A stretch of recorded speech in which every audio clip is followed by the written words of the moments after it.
planning board of review to order. Would, Mike, do you want to call the roll? Oh, okay. Ms. Cornell, Here. Mr. Gott, Here. Mr. Callahan, Present. Mr. Brunetti, Here. Mr. Manning. Here. You have a quorum. Thank you. All right, this evening,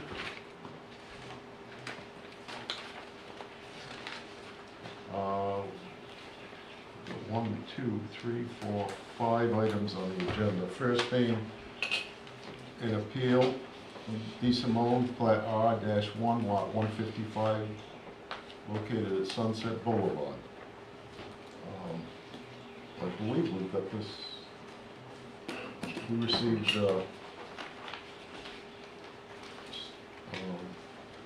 additional information in the packet, and actually, just for, it's Tom, myself, Keith, and Ellen that are voting on this, the 4 of us this evening. So,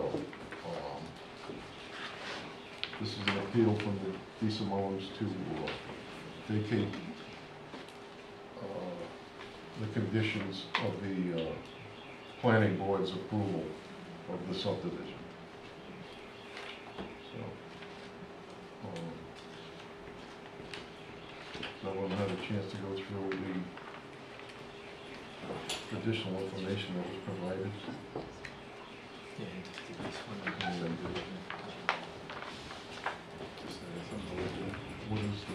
What's the thinking? I've reviewed everything that was submitted by both sides, and I think, correct me if I'm wrong, the litigants are here, but I think it's just, it's really condition number 1 that they're concerned about, is that right? That's correct. And my thought, thinking on it, I don't know if it's through a motion at this time, but my motion would be to sustain the appeal with respect to condition number 1. I agree with that. Keith, if you review the transcript for the hearing, there were two opportunities for the applicant to object to condition 1. The applicant is on record in both cases as saying they have no objection to condition 1 in that transcript. So, from my way of thinking, we're not basically substituting our judgment for something. Would I have done it that way? Maybe, maybe not. But we're not substituting our judgment for the judgment of the planning board. For that reason, I would agree with you. I will make sure you understand what I'm saying. I'm Right. saying that I think the D. Simone's filed the appeal. Then you're right. When you said So I'm saying, I would move that we sustain the appeal based on the fact that, at least in my mind, that I think that, you know, I'm not sure that legally a planning board has the, within their scope to input conditions that basically tie up this land forever, given the fact that over the course of, you know, whatever many years, things may change and they may want to further develop it. And I'm not saying they can develop it or do anything now, but what I'm saying is that I don't think that the planning board has the right to impose those conditions. I guess I was more persuaded. I found I found Steve's Marcella's brief on that persuasive. I think that there is precedent for that being done in other locales. Like I said, in this particular instance, there was 2 opportunities over the course of the hearing at the planning board for the applicant to object to that. In both cases, the applicant said that issue, one's not a problem. Tom, I think at one point, Mr. D. Simone said they were an objection to that. But, if you look at, no, but and then just to move it forward, they went to agreement. But I've got it. I think Mr. Chairman, I don't know if this is appropriate. Did you? Did they close the hearing? Yeah, are you guys deciding, are you close the hearing or I mean, I have no, the town has nothing further.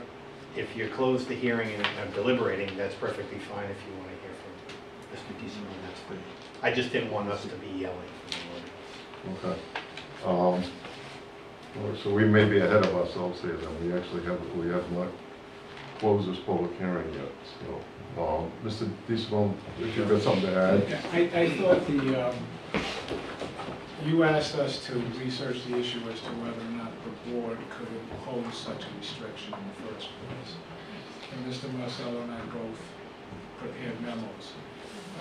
Mr. Marcello referred to two cases. There was one case, a Situate case, which was a Superior Court case. Judge Dimitri decided it, where the Situate Plan Commission did impose a restriction, but they imposed the restriction because one of the lots was landlocked.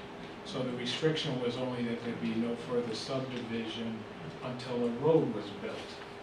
Okay, so there was a reason that was articulated by the board as to why they placed that restriction. The other case that was cited was a Portsmouth case, Ashley versus Keehill.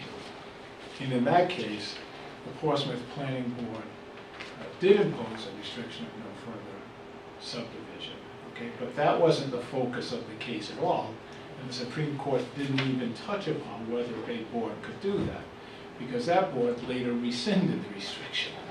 Okay, and in that case, what happened was there were two lots. The board imposed a no further subdivision restriction on both lots. The parties accepted it at the time. Then later on, one of the subsequent owners of Lot 1 sought to subdivide Lot 1, went back before the planning board, and they rescinded the restriction and allowed for further subdivision. But the owner of Lot 2 came in and said, hey, wait a minute. That restriction runs in my favor. And he sued. And the Supreme Court agreed with him, saying that the board and the owner of Lot 1 had no rights to affect the owner of Lot 2. Okay, Lot 2 had a covenant running in his favor that there be no further development on Lot 1, and he never effectively released that restrictive covenant that ran in his favor. So there really are no Supreme Court cases that touch upon this very issue. But what is very clear is that for the board to impose any conditions, they must do so based upon the weight of the evidence. And in this case, that burden has not been met. The planning director, the concerns raised by the planning director were that since it's only a two-lot subdivision, it wasn't reviewed by DEM, and he had concerns with the OWTS issue. And the board addressed those concerns by conditioning approval, DEM approving OWTS design and/or sewer access approval at the time of building permit application. So that was all addressed. The condition imposed by, in condition number 1 is really superfluous, and there's nothing really in the record to support it. So on that basis, we would ask that our appeal be sustained. We're just trying to wrap up at the state here so we can both move on, not be wedded to each other forever. Can't blame them. Well, I feel for you. So thank you for your attention. All right, just, may I go very quickly? Chair, Yeah, wait. is Tony, Herb. Tony is not. you want to put that on the record? I did, Oh, you did? yes. All right. I don't know if you caught it before, yes. So I was going to sit here and allow you to decide, but I object to this because this shouldn't be testimony. Mr. DeSimone is represented by an attorney, Okay. and his attorney spoke. Otherwise, I was just going to sit here.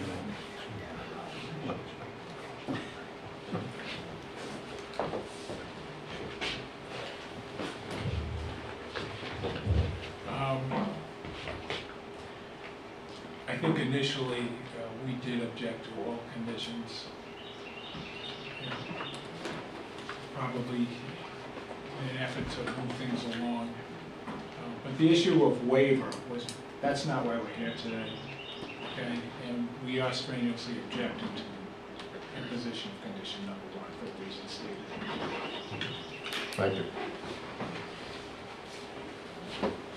All right, at this time, Chair would entertain a motion to close this public hearing. So move. Second. Motion has been made and properly seconded. Is there any discussion? Hearing none, all those in favor? Aye. Aye. Opposed? That motion carries 4-0. Okay, so now, I guess we're looking for discussion, or would someone like to put a motion forward? Now, let me just finish my thought. The notion that the weight of the evidence in the record does not support it, I simply disagree with that, Mr. Chairman. The evidence in the record, as I said, is basically in two particular instances. The applicant said, we agree with condition 1. That's the only condition that wasn't argued in the entire hearing. So while there wasn't a lot of discussion of it, because the applicants in both instances where it came up, so we don't have a problem with condition 1. Well, the way I look at it, I don't see where the board had gathered enough information to put that restriction on the property. I mean, going forward, it's an R80 zone.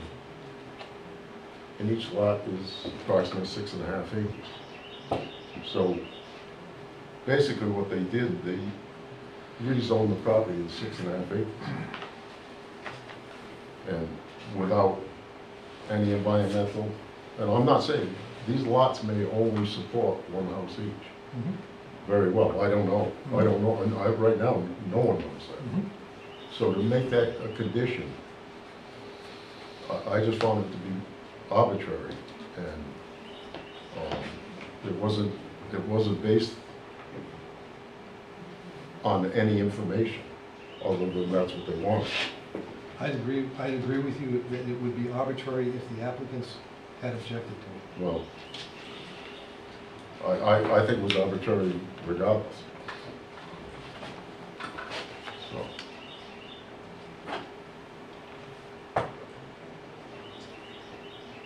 So if someone would like to put a motion forward.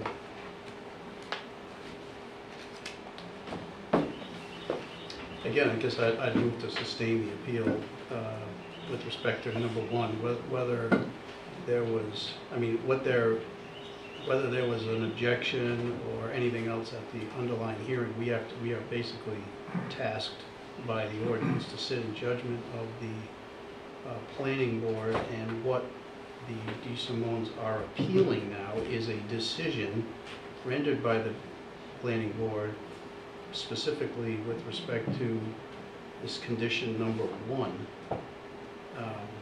which I think was outside the authority of the planning board to impose. I mean, they're basically saying that under no circumstances ever can they further develop this property, if in fact they wanted to. And I agree with Jim, they may not want to develop it. They seem to be wanting to close their family estate and subdivide and keep these lots separate, and that's, I think, the real intent here. But I think, as I think they testified earlier, they have children and the like, and they don't want their children to be bootstrapped from further developing it if they ever want to. I'm not saying they can, but that's my motion. That's your motion? Yeah. To sustain the appeal. Can I get a second?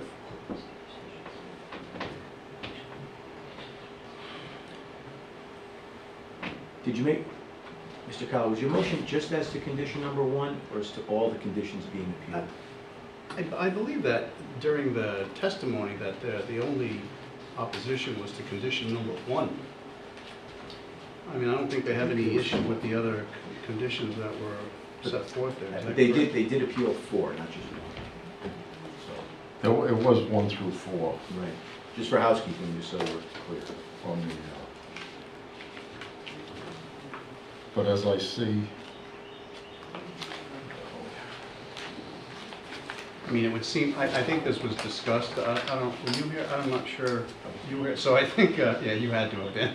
So I thought there was discussion at the earlier hearing that with respect to conditions 2 through 5, that if there ever was to be any further, in other words, if condition 1 was removed, I think what their testimony was, that they wouldn't have any problem with having to comply with 2 through 5 because those would be imposed by CRMC or DEM or whoever, or the town, you know what I mean? So is the motion, your motion, Yep.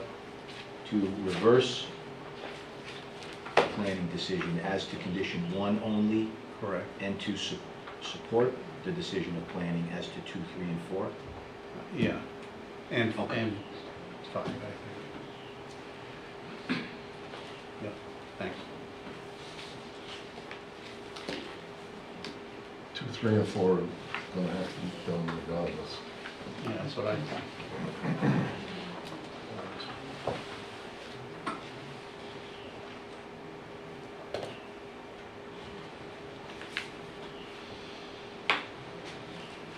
All right. Still looking for a So second. will you restate that motion again? So my motion is to sustain the D. Simone's appeal, or in other words, reverse the planning board with respect to condition number 1. But conditions 2, 3, 4, and 5 would remain, and essentially because if there ever was going to be any development of those lots or further subdivision, they in all likelihood would need to comply with those conditions in any way. I'll second. Mr. Chairman, before we vote, Mr. Marcella's brief, last sentence suggests that he believes the condition is allowed under the Rhode Island law, and certainly the council of the planning board can advise you as to the standard in its application to the facts of this case. Chris, could you do that for us, please? Let me take a step back, please, Mr. Chairman. There's kind of two things. The chair is reversing for one reason, and I think Mr. Kyle sounds like is reversing for a different reason, saying I don't think it should have ever, the planning never had the power to put it on. I think the chair is saying they had the power to put it on, but it wasn't supported by the weight of the evidence. Is that Yes. accurate? I feel that, you know, if they were given the evidence, they have the right to do that. In this case, I don't believe that, you know, they acted properly on what was in front of them. And then Mr. Callahan's point is, he thinks that the condition is allowed by the law, which I would agree, but that because of the applicant's failure to object in the first instance, somehow they're foreclosed or barred from then raising the objection at this juncture. Is that correct? That's how I understand it. Okay. I would say this. Are you asking me for an opinion on whether or not they're barred or foreclosed? That would be helpful, yes. Okay, all right. You didn't ask, so I, No, that would be helpful, okay. yes. I didn't want to volunteer. No, I was,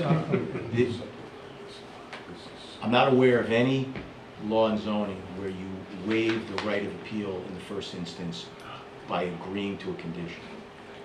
I'm not aware of it. I'm not saying it doesn't exist, but I've never seen it. The statute says that if you're aggrieved, you can appeal. It doesn't say anything about whether or not you agreed to a condition. So it would be, in my opinion, that the applicant agreeing to the condition does not waive the right of appeal. It doesn't foreclose them from appealing. They could have changed their mind. The applicant could have reassessed. The applicant may not have, I don't think this is the case, but they may not have realized what they were agreeing to. Possible. Right? So I would say no. The fact that they agreed to it doesn't make it unappealable in and of itself. If you find that the planning board was supported by the weight of the evidence, fine. They can impose the condition, they're supported by the weight, that would guide your decision. But the issue of only agreeing to the condition, I think, is not a bar. to the appeal. Okay, If so you find that helpful. it's partially helpful, Chris, I guess what I'm trying to square in my mind is whether or not the board is essentially substituting its judgment for the planning boards at this moment in time, by basically saying, hey, look, the record is replete, in this case, with the applicant saying, no objection, we can accept that condition, and are we now basically substituting our judgment for theirs? I don't think that, no. Substituting the judgment, no. If you were to find, you as a board member were to find, there was evidence on the record that supported the planning board's decision to impose that condition, for whatever, the topography of the land made it appropriate, some other legal means made it appropriate, totally fine. Right? And is it allowed, can they put that condition on? Absolutely. I would say they can do it, as long as it's supported by the weight of the evidence. So I think that might be where you want to, your focus might be better spent. Whether or not that applicant, you're not substituting your judgment just because the applicant agreed to it. No. The judgment goes to whether or not the decision to impose that condition was supported by the weight. That's the focus. The fact that the applicant agreed to it has nothing to do with the judgment of this board substituting its judgment for the planning board's. So the fact that the applicant agreed to it did not influence the planning board's judgment about whether to impose the condition or not? You get, that's a little bit different, right? No, I'm just asking you that Yeah, question. that's a little different, right? I mean, so the question might become, and we're getting a little farther afield, but let's talk about it. Did the applicant's agreement to that condition somehow change what the planning board did or responded to the application? I don't know. Did them saying, yeah, we agree to that, somehow alter how the planning board decided to deal with this subdivision? I don't know. Right. In other words, did their actions influence the planning board to do something they might not have otherwise done? Does that make sense? We're unaware that they were doing it. Maybe. All right. Thank you. So a motion has been made and properly seconded. Is there any further discussion on that? No? All right. All those in favor? Aye. Opposed? No. That motion carries 3-1. Thank you, Mr. Chairman, thank you, members of the board. Thank you very much.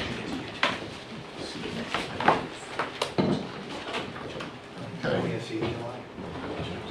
Next item on the agenda is Ludwig. Is Mr. Shadat out in the foyer? I'll go check like they do it.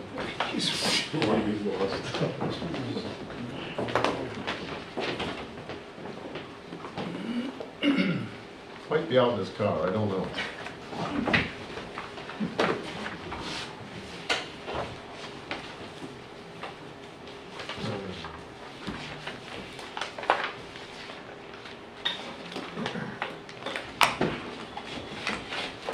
Joe, do you have who sat on Ludwig? I don't know if Tony did. I know Tom did. I'm pretty sure I have. You did. I think I did too. You have. Yes, I do, Mr. Chairman.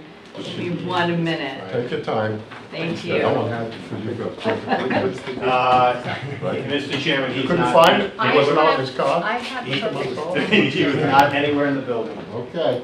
I might have to change it. Okay, I have Mr. Manning, Mr. Kyle, Mr. Almond, Mr. Callahan, and Ms. Cornell. So you have 4 of the 5. Perfect. All right, so there is no representation here from Ludwig, and this has been dragging on for quite some time. So at this time, Chair would entertain a motion that we dismiss Ludwig with prejudice. What does that, what does that mean, Jim? They can't come back for you? Right? Yeah, that point, yeah, in other words, it's the board's purview. If you start an application, it's up to the board if you don't move forward with it, to dismiss it with or without prejudice. If they did come back in the next 2 years, they'd have to come before you and show a substantial change in circumstances. That's so, my advice is at this point, I would concur with the chair's thinking, but it's entirely up to you. Yeah, I wouldn't disagree, I just, Jim, Yeah. do you know offhand how many times this board has taken this issue up? How many times you've actually heard it, or Yeah, how many so times it's been tell on an agenda? No, how many times have you actually heard it? I believe you've heard it twice, And it's been on the agenda That's not- since around- last July. Yeah, for a year. Okay. It seems perfectly reasonable to me. And Steve, it's 2 years, not one? They have to Cor- wait 2 Yes, years to substantial change in circumstances. After that, they could come back. Yep, yes. I'll move that it be dismissed with prejudice. I'll second it. They don't have to A close. motion has been made and properly seconded. Is there any discussion? Hearing none, all those in favor? Aye. Aye. Opposed, that motion carries 4-0. Okay. Who didn't sit on that one? Sorry. Okay, thanks, Tom. I'm sure you'll get that information to Mr. Shadat. Okay, next item is Freeman, Plat Q, Lot 27-12, located at 90 Woodward Avenue. Oh, good evening. So I am. Oh, no, Go ahead. yes, you can come up. Are you an attorney by any chance? I'm not an attorney. All right, could you please raise your right hand? This young lady will swear you in. Do you solemnly swear that the testimony you're about to give will be the truth, the whole truth, and nothing but the truth, so help you God? So, please state your name and spell your last. My name is Megan Sparks. I spell my first name Meghann. My name is Sparks, Sparks. Thank you.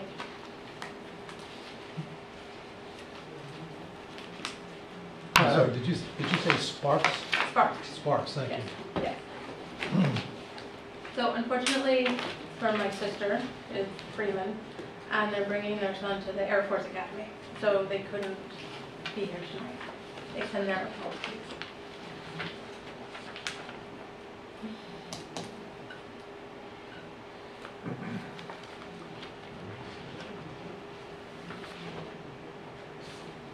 Go ahead, you can speak. So, Ma'am, are you here to ask for a continuance to next month, or are you here to, I guess I would say, plead their case? Plead their case, plead their case. So they want to get a variance because their lot, they have a pool, and they're putting a shed on the pool. And the way that their lot is situated, it is rectangular, so it's very wide, but not very deep. So anything that they put in the back is going to require a variance. So, is this the pool right here, I think? That the pool is that, yeah. So they could have done a pool on the side over there, but the neighborhood itself has all of the pools in the back, which makes sense, but due to the structure of their lot, they put the pool in the back, and then they want to have the shed over on the side right here, so that it can protect from the neighbor and provide privacy to the neighbor. They have Lakeside Trading who's going to be installing it. They are going to bolt it down to the ground. I think that was a question at one point. And then they had an engineer, they're going to do crushed rock for the drainage around the perimeter of the shed.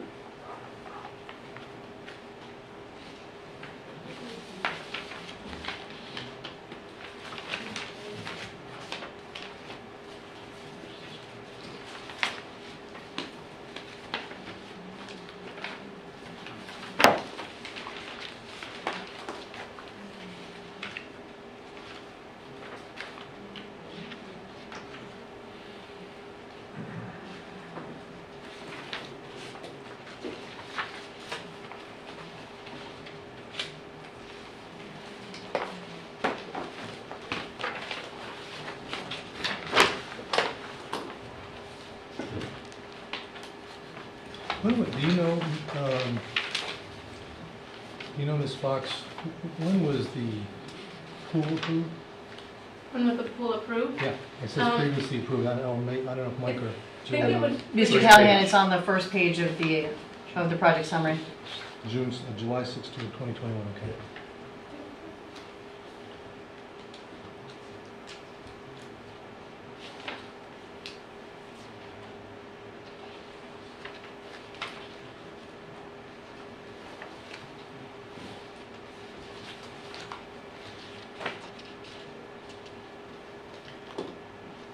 Ms. Fox, I would assume the shed is for pool equipment and the like, yes, so not really, not a tool shed, not to use for.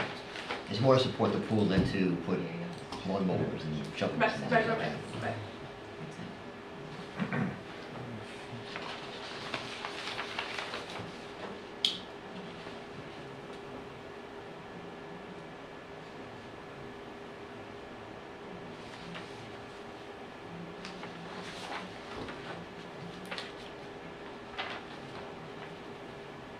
Jim, what would be the setback if this is permitted? Or what's the length? What's the requirement? The requirement's 30? 60. 60. 60. And it will be 30? Yes. Okay. And in the back, it's a utility easement that you're going to be up against? The shed, so, Mr. Luca just had it on here, so the shed is actually not any closer than the pool apron, so this is the pool, this is the apron around the pool, this is their fencing, and then the shed is right here, so the corner is 30.1 to the lot line.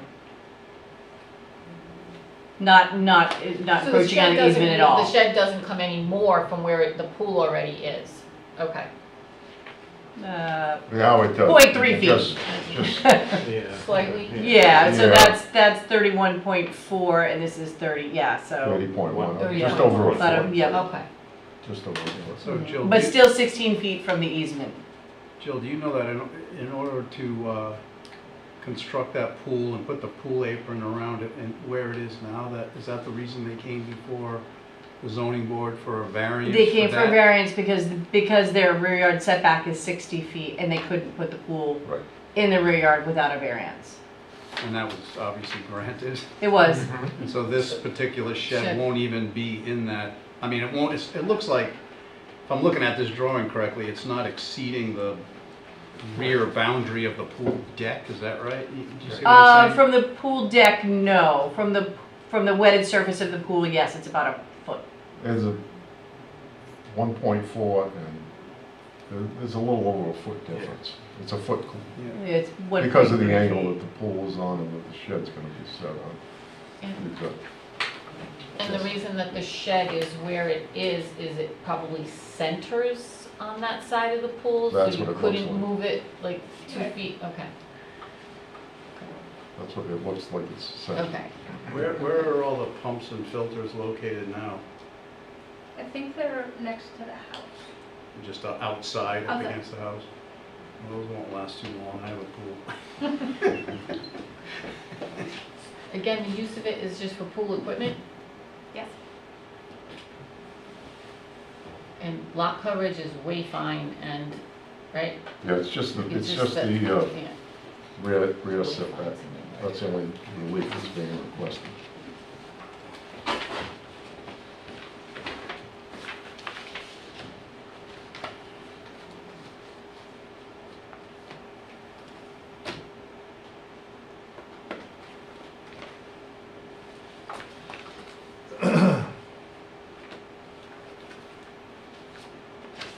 Ms. Fox, have you or your sister seen the conditions that are being suggested?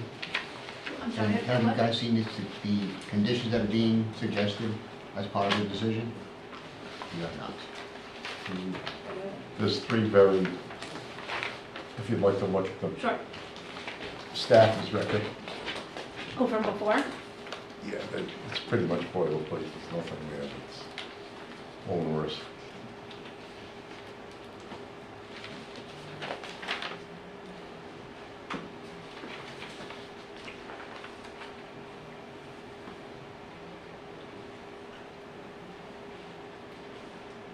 And this is what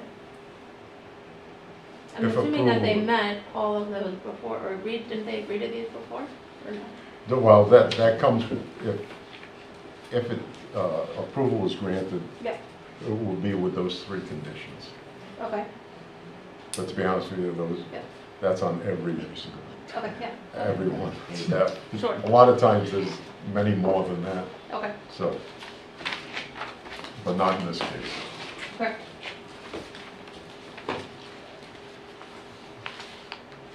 Are there any further questions of any of the board members?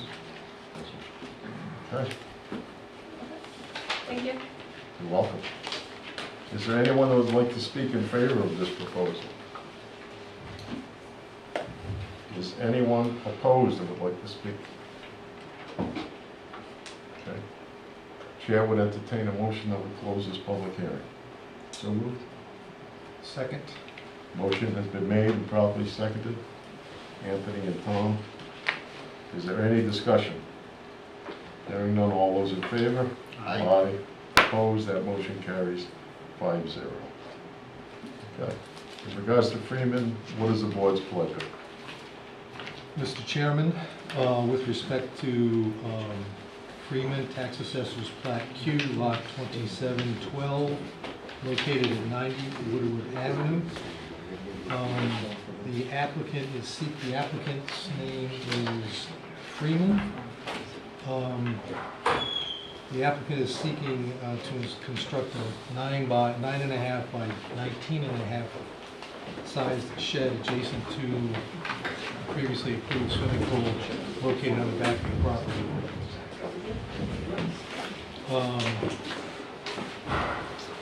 The applicant is represented by her sister, is that correct? Megan Sparks. Ms. Freeman couldn't be here tonight. So they're putting the shed, plan to put the shed adjacent to the pool. It's in a side, in the side yard setback, excuse me, the rear yard setback. They need about 30 feet of relief from the back of the property line. The foundation or the setting for the shed will be crushed rock for drainage around the shed. Shed will be used for pool equipment, and it's being constructed and installed by Lakeside here in Narragansett.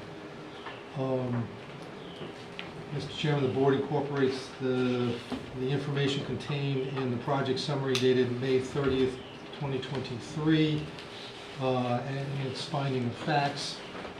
And I have no other facts to add to this. There were no people who spoke in favor of this application beyond the applicant. There were no individuals who spoke against it. The applicant has agreed to the conditions that are included in the write-up. Oh, thank you. The planning board reviewed this application on May 16th, 2023. They found the application to be complete. They also found it to be in conformance with the land use component of the comprehensive plan. And the board recommended, the planning board recommended that it be approved on a 4-0 vote. Mr. Chairman, that concludes my findings of fact. I will second. A motion has been made and properly seconded by Mr. Benetti to enter the findings of fact into the record. Is there any discussion? Hearing none, all those in favor? Aye. Opposed? That motion carries 5-0. Mr. Chairman, with respect to Freeman, 90 Woodward Avenue, I asked the board to grant the request for relief for a 30-yard rear yard setback variance as described in the project summary. Second that. Just Discussion. Conditions? Condition, from the building permit, denial. Jill, One more how are time? you going? The Wayne's denial, the 120 mile an hour. Is that what you're looking for? No, I just wanted to make sure that you referenced the conditions. Okay, so I have a question on the conditions of the, one of the denial notices included a second not a violation, but needs to be addressed, that the final building plans conform to 120 mile per hour wind zone requirements for the 219 IRC code. Yeah, but that's a building code issue. It is. That, So we wouldn't need that condition. We would not need that condition. that's not one of our, Not one that's, of our conditions. that's Wayne's, Wayne We'll will address that. You'll address that. separately. Yeah, it's just a staff condition. With professional staff conditions. And because I haven't completed. Oh, you did. No, because I haven't completed, because you just reminded me, Tony, that it would include the conditions referenced in, on page 2 of 3 of the recommendation. I'll second that again. The motion has been made and properly seconded to grant the relief requested with conditions. Is there any further discussion? Hearing none, all those in favor? Aye. Opposed? That motion carries 5-0. Good luck. Thank you very much.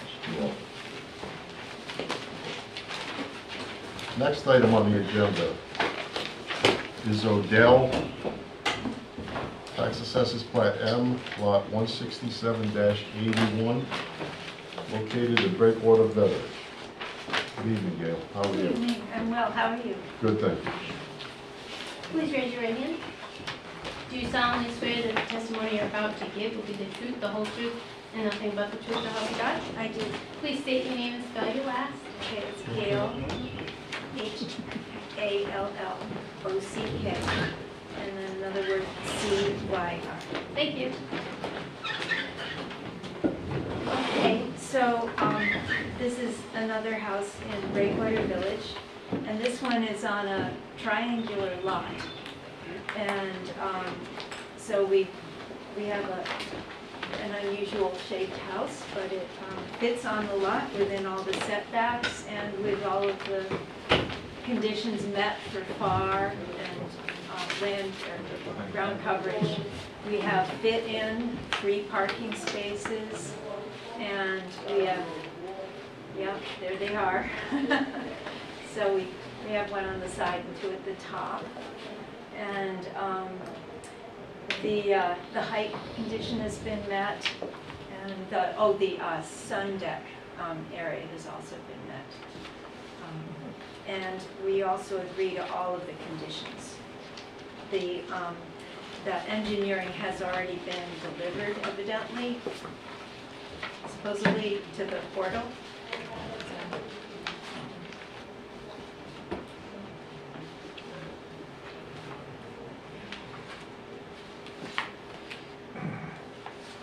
You did quite a job fitting that in there. Thank you.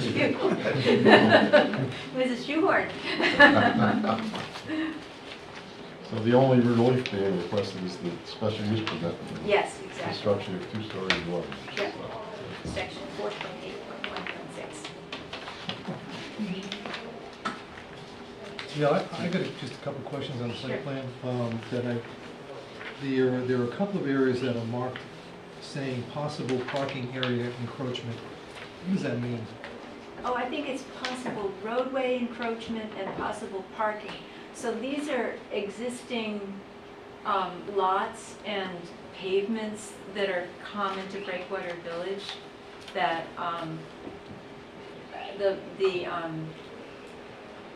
the lot, actually, I always forget my laser, but where it says possible Do you have roadway. one here? Thank you. I swear. Tim? Thank you. Okay.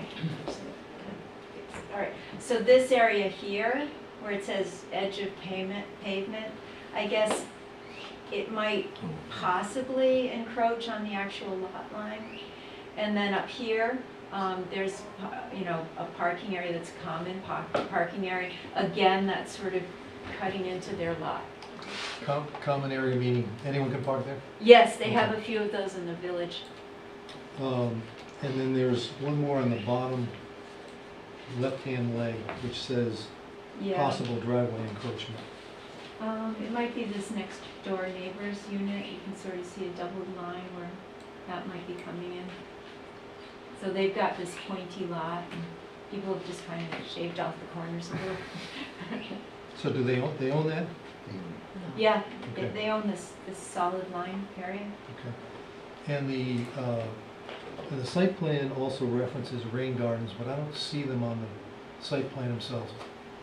I don't see the engineering for that, but there will be some rain garden put in. Do you know what, No, I don't have, I was supposed to have somebody here with it, but, oh, good.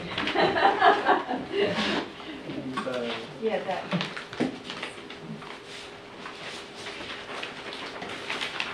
No, that's not it, yeah, I already kept that one. That's gonna be a With work the rain plan. garden, the I engineering know, from but Lake it's still Russell, on the map, I just wanted to see where it was gonna be. he didn't bring it. So, I believe Wayne might have gotten it. Yeah, I don't remember what the engineering said on the rain gardens for this, because there was an existing house, there might have been a small rain garden required, but we can, subject to conditions of final rain garden design. Yeah, they're gonna have to meet the drainage, Yeah. Yes, they have to, the town's drainage regardless. exactly, right, So, yeah, whether it's shown on this plan or not, yeah. it's gonna be a condition of the building permit.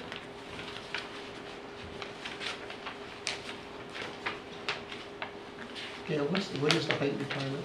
It's 26 feet. 26. Yeah, You said it did meet it. yes. How tall is the building right now? The How tall is the existing building? It's a one-story.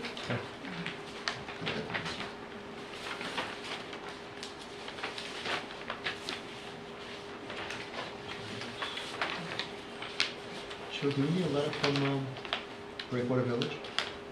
Review and approval? I believe they submitted a You did, yep, I referenced it, it's finding, fact for the record J. Breakwater, There it is, ARC thank you. approved the project on April 27th. Got it. And just, Mr. Renee, Mr. Chairman, Vice Chairman Mullen here, fact for the record, I references the engineering approval. So this project has already been reviewed and approved by the engineering department. And furthermore, there's a condition number 2, which references any conditions in that engineering letter that'll need to be met.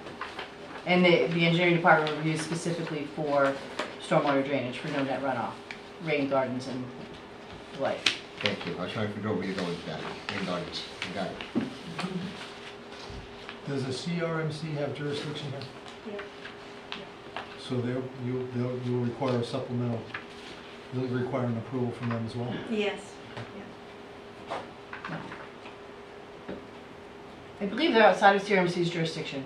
Oh, I believe you're over 200 feet away, are you not? I think that line on the bottom cuts across the bottom of the property. Can you put see that dotted line? Yeah. this one. That right there cuts across the bottom of the Yeah. property. They are at 22 feet and the flood level is AE 13. So they're well above the flood level. I was just wondering Yeah. if CRMC had jurisdiction. As far as I can tell, it has jurisdiction. Yep. Yeah, if it touches the line. I think they're not, because they are in CRMC's jurisdiction, because there was one just north of this, just north of the parking area. Jill, remember that one? That's kind of saved them because they did need CRMC. I see it. But Bailey's. Yeah.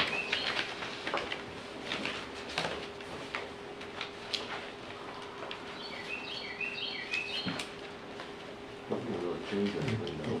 Gail, you saw the conditions? Yes, And and so we no- agree to all of them. You saw number 1 that's in strict conformance? Yep, You absolutely. shoehorned in there. I tried. I have to say, it's a very creative and unique design. Thank Can't wait to you. see the little mini lighthouse down there Thank when it you. gets built.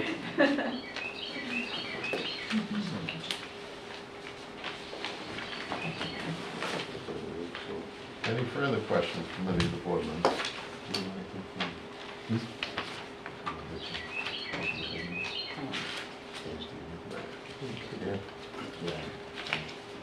Just asking.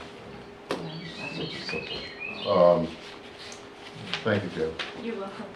Thank you. Yeah. Is there anyone who would like to speak in favor of this Don't worry. proposal? Chair, we got a small issue. Do we have to ask for different relief, or? Correct. In the building permit denial, it's 4.4 coastal resource overlay.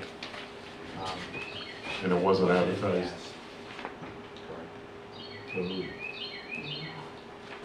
That's on me, Mr. Chairman. So, Can you continue to do that? oh, yeah, we can continue it and just, we, Advertise. we'd have to, re-advertise it with the additional relief, but I don't want to send it forward without, Without, abundance, no. because if it goes to coastal, or Okay, when it goes to I understand. So we want to leave the hearing open? Yeah, I mean, if you want to ask if anyone's here Yeah. for, Is there anyone that would like to speak for or against this proposal?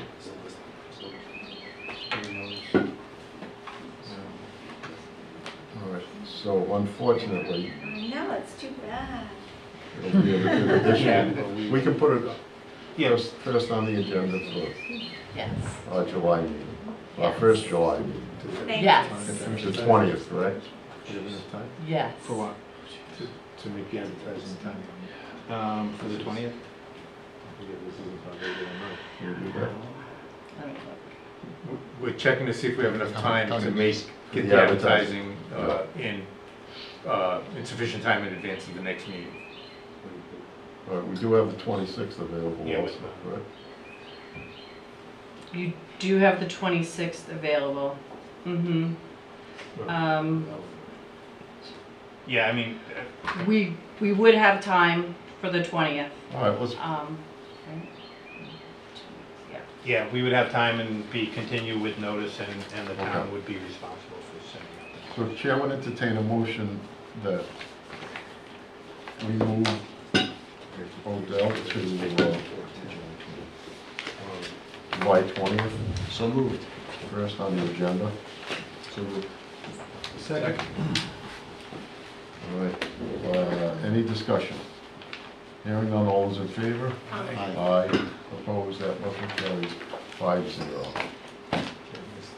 So We'll continue. we'll clean it up on the 20th. All right, thank you. Okay, Thanks. apologies. That's all right. Understandable. Thank you. Okay, are you good? Good. All right. And finally, this evening, we have Augusto. Plat E, Lot 90, located at 195 Ocean Road. Evening, Mr. Chairman. Good evening. Patrick Doherty for the applicant, Fred Augusto. Have a number of witnesses here this evening. This is a very unusual application. We are situated in an R10 high-density residential zone. The lot size is a substandard lot of record, non-conforming in any number of different ways in terms of non-conformity. We have worked very, very hard throughout the process to try and minimize any relief that is being requested and also to dispense with a lot of the non-conformity that is existing right now as it sits. Currently, it's a two-family in an R10 zone, right on Ocean Road across from Monahan's pier, and your pier number, is it 5 or 4? Pier I should- Pier 5? Thank you, appreciate that. So instead of belaboring the point tonight, I have a lot of information coming out from my witnesses. So if I may, I'd like to first call C.J. Doyle, professional engineer, to discuss what has been done with respect to drainage on the property to try and make these plans work. Thank you, Mr. Doherty. Please raise your right hand. Do you solemnly swear that the testimony you are about to give will be the truth, the whole truth, and nothing but the truth, so help you God? I do. Please state your name and spell your last. Okay, it's Carolyn, nickname is CJ, I go by my initials Doyle, D-O-Y-L. Thank you. Mr. Doherty, would you like Ms. Doyle recognized as an expert? Yes, Field of Mr. engineering? Chairman, of course, yes. All of the people that I'm going to be bringing up here, I would like to do that. She's testified here. Yes, numerous times, so for the purposes of Thank this you, public thank you for hearing. that, Mr. Chairman, I appreciate it. You're welcome. Ms. Doyle will be recognized as an expert in the field of engineering. So you have the site plan there, the existing building currently has no formal drainage design, the stormwater comes off the roof, the slope from the general area of the building is toward the street, so if there's excess runoff, it doesn't get collected in any of the grassy areas, it ends up in Ocean Road. That's the existing condition now. What I've done is a drainage design, 25-year storm for the additional roof space. It's 287.5 square feet. And we are using gutters and downspouts and leading them to, and it's not shown on this plan, there are 2 rain gardens up in the corners, the front corners of the site. This is the most recent. This is the most recent plan they provided to us on June 12th. Do you also have the, I'm sorry. It was approved by engineering, so I know engineering has the plan. There are 2 rain gardens up in those front corners. You go in here Half. and they're in here. Correct. Yeah, the plans that are in our book show the rain gardens on those locations. And it has been approved by the engineering department at this point. So the rain gardens address the additional roof. They provide treatment in each of the rain gardens. If there's an overflow, the overflow ends up in Ocean Road, but it has addressed the additional square footage. Any questions? You said that you, your drainage design addresses the additional roof line. Area, correct. Is there anything that you can do for what the existing issues are? I know there's rain gardens and everything, but is there any other thing that you can do to address the existing, since you are going to be asked, there's a lot of hardscape and there's, a lot of... We did not add any other formal engineering techniques, but they are removing impervious surfaces and some of these hardscape surfaces, so it will be improving the drainage, although we're not providing additional drainage features. I'm assuming you'll have testimony as to what's going in the hardscape, okay? Okay. Any Thank you, questions? Mr. Doyle. No, that's fine. One thing I would like to address before calling up the next witness as well is the updated staff report that was produced today. I know there was a time crunch in us getting the latest revisions to staff, and I know how hard they work and how overburdened they are. But one of the things that we are not seeking any relief from is the softscape. We've complied. We've brought that right in compliance standards. And also, before I forget, I would like to take 5 letters from abutters and neighbors who are in support of the project as well. I have the original signatures that I'll go over here.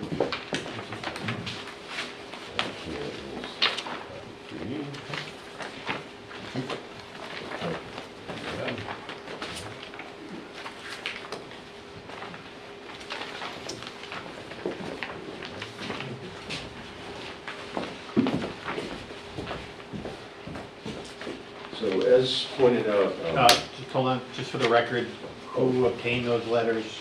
Who obtained those letters? Mr. Arbusto, I can bring him up to do that. He asked if people would come and either sign a letter of support or go ahead and, come here. We have some neighbors here this evening who are, I'm hoping are gonna speak in favor of the application as well. Although I scared him with a threat of Airbnb being in there next week. It was a joke. All right, well, with that said, I'd like to bring up Jim Calderon of South County Survey, and he can talk to you about what has been done with respect to the travel of the plans and what was originally proposed and what is proposed on site, and he'll go into some of the reductions, because as you'll see, we're bringing down the hardscape dramatically by about 900 plus square feet.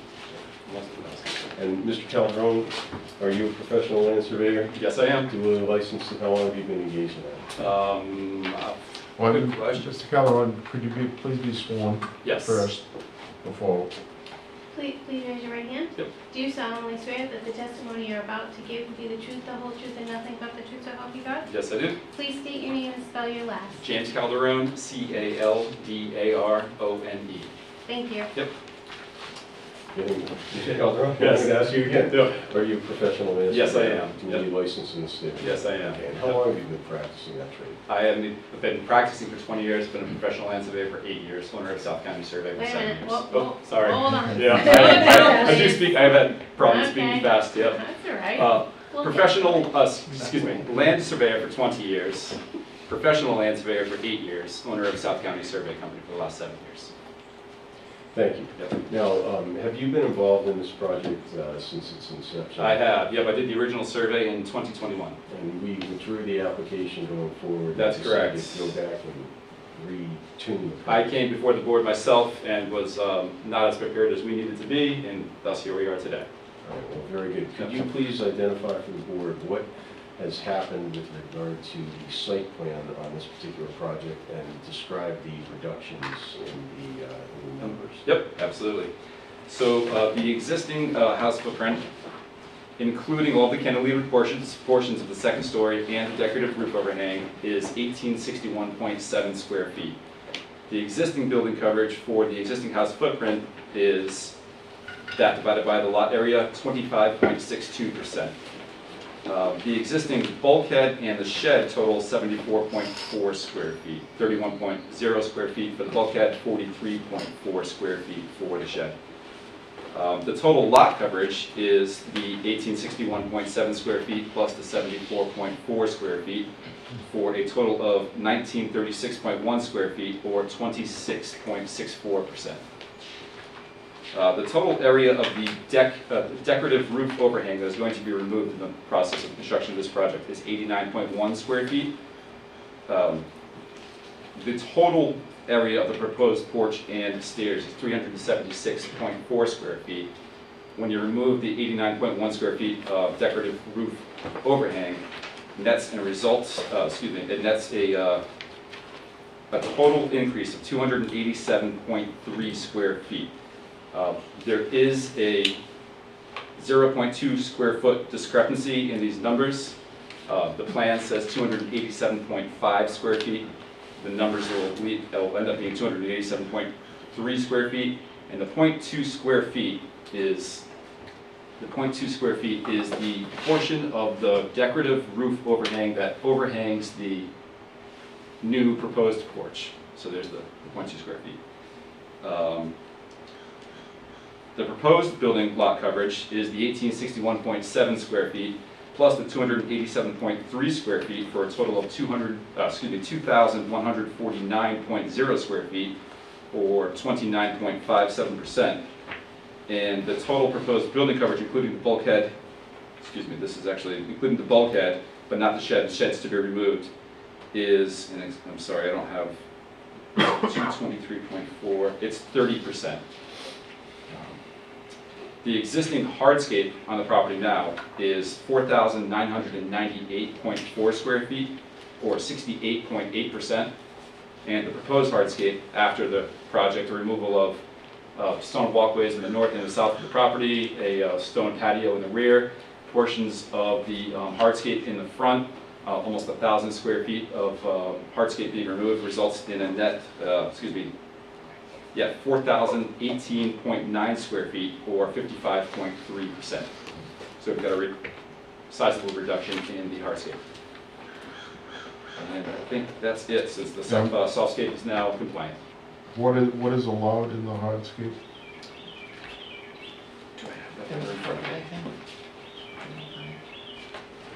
I don't have that number in front of me. What's the square footage that's allowed? Yeah, 2543.1. 2543.1 square feet. Okay. Thank you. That figure is also contained in Mr. Pimentel's report, which you have a copy of, on page 5 of 15. Okay. And you're proposing 4,000? That's correct, yeah. 4,018.9.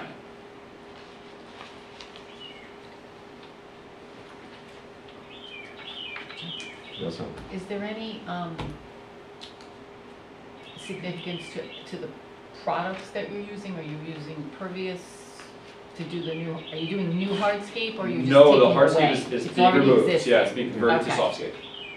Okay, but, so you know, any hardscape being added? No, No, so it's net just removing? that's correct. Okay, and the existing hardscape, I'm assuming, is impervious? That's correct, it's all impervious, yep.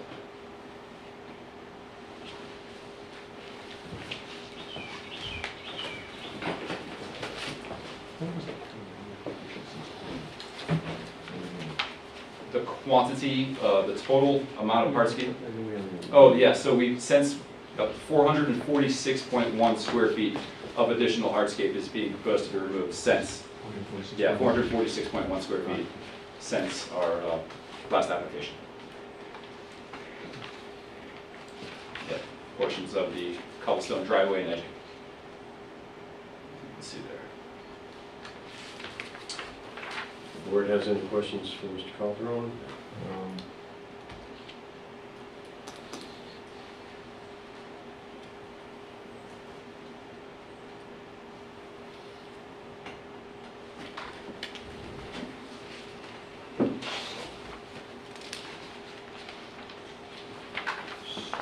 So do you agree with the 20% requirement hardscape variance, 1476? Is that what we are? In the staff report? Correct. Say again. Thank you. Hardscape, 1476, hardscape variance. Yes, I do agree with that. Thank you. Yep.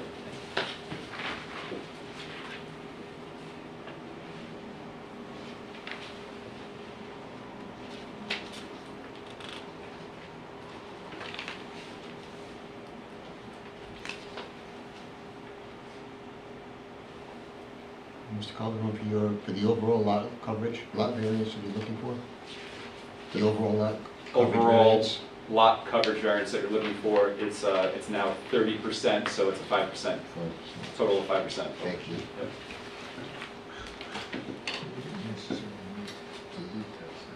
It's only an increase of 2 point. From 2664 to 30. Thank you. 3.4. We have a very detailed analysis and breakdown coming from Mr. Pimentel on all of this. Oh, great. Will somebody talk about the 2013, the request there and what was granted there? No, okay. Well, I'll be glad to discuss it later, but we can let all this go. Okay. Okay, thank you. Thank you. Mr. Chairman, before I let Mr. Pimentel loose on this, one thing that this is a very unusual application, a very unusual situation due to the numerous non-conformities that you're going to hear from Mr. Pimentel. A lot of them which are being removed, as you heard, taking a 900 plus foot reduction in the hardscape already going forward on this. That's going to help the drainage on the property. We're taking care of any additional building through Ms. Doyle's rain gardens that she's put forth and stopping that. But more importantly too is what's coming down the pike. I think it's important for the board to understand that if my client were to wait until the January of '24, a lot of this relief I don't even think would be necessary due to the changes in the legislation to non-conforming substandard lots of record. They've reduced the burdens that are required, and they've also allowed, as a matter of right, certain bonuses in non-conformity. And the dimensional ratio basis would be the relief that you would have to seek is severely reduced. So I'd like the board to keep that in mind, but I think we can still satisfy the standards. But you're going to hear it all from Mr. Pimentel, who I'd also like to recognize as an expert in planning and zoning, and based on his numerous years of decades. I can't testimony. argue with that. Mr. Pimentel has testified numerous occasions in front of this board. So he is recognized as an expert in the field of planning. Do you solemnly swear that the testimony you're about to give will be the truth, the whole truth, and nothing but the truth, so help you God? I do. Edward Pimentel for the record. That's P as in Paul, I-M-E-N-T-E-L. Thank you. I'm about to proceed with your analysis. Sure. So I too have been involved in this project for about 6 or 9 months. So what we try to do along the way is to keep trying to come up with different iterations to cure defects associated with this property. These are all conditions that existed before Mr. Augusto purchased the property. So we kept offering up suggestions, and we wanted to give up certain things to keep curing. For example, just in the hardscape alone, prior to the planning board hearing, the quantity of hardscape that was being offered up was approximately 500 and change of square feet. Since the planning board, we added another 441, which is this area. So we've increased the reduction of hardscape by 980 square feet. So, and we go back, of course, to the respective experts, the surveyor and the engineer. So not only have we reduced severely the quantity of runoff that's going off the site, we are also treating. First of all, there's no treatment right now. So right now we can actually introduce some rain gardens to improve quality, but it's really the quantity. I mean, we're talking upwards almost 1,000 square feet of hard surface where the runoff right now is into Ocean Road. But, so what I did, because we've gone through so many iterations, what I did to condense this down, because there's a lot of numbers, is if you go between pages 9 and 11 or 15, I tried to sum it all up, and we have meshed our calculations till we got it down to the square foot. So let's start off with the big ones. Right now, this is a 2-unit residence. Pursuant to your regulations, you require 20,000 square feet to be conforming. The lot is 7,260 square feet. Mr. Arbusto is willing to give up the rights of the second unit. What does that do? It reduces it down to the requirement of a 10,000. Right now, we have a 63.67% efficiency in lot acreage. We're going to reduce that down to 27% efficiency. Let's go to lot width. Right now, we're grandfathered in with the 2-family. We require 150 linear feet of lot width. So we have a 94 linear foot efficiency, or 62% efficiency. We're going to reduce that down because you only need 100 feet for the single family, which is still, once again, the 55 down to 44 feet. So it's a 62% down to a 44%. Commencing on page 10 of 15, the building coverage is the one we're increasing. Can't deny it. We need the relief. What did we try to accomplish there? So we tried to find places to get rid of structures, things that would contribute to building coverage. The only thing we could get rid of is the shed. Mr. Augusto was, hey, I'll just deal with not having a shed back there when you put things in, because I really want the porch. So the existing conditions is actually right now are 26.64%, 25% allowed. So we're at 1.64% over now. We're increasing that to 30%. So that is the one we're increasing by. I threw in impervious lot coverage. It's not necessarily a regulatory requirement, but I threw it in there because it's usually a condition that you want to address too. And like I just mentioned, we're removing a lot of hard surface. But onto the softscape, the minimum that you're required to provide is 50%. We're at 44.32, so we're now right now at 5.7% efficient. By getting rid of the hardscape and putting in true softscape, so improving the aesthetics visually also. And once again, reducing quantity of runoff. We've increased our softscape to 52.27%. So now we've taken it to a present non-conforming, absolutely cured it, and even added 2.27% more of actual pervious landscape surface. Hardscape, as I previously noted, yes, we technically need a variance, but the status quo conditions. So if we never came to this board, if we were to be denied, the property would remain at approximately 69% covered with impervious surface. We're reducing that down from that 69%. So we're going to be at approximately 55.31, so we're going to reduce it by 14 to 15%. Right? So we technically need a variance, but the status quo conditions are worse. And then finally, we comply with floor area ratio, because this is, the porch will not be a conditioned space, so it doesn't contribute to the floor area ratio. So what have we done? We've severely curtailed several present nonconformities, so the status quo conditions. We severely curtailed several of the dimensional criteria, outright corrected the softscape, and we're asking for approximately a 3-point-something variance on the building coverage over existing conditions, 5% over the regulatory conditions.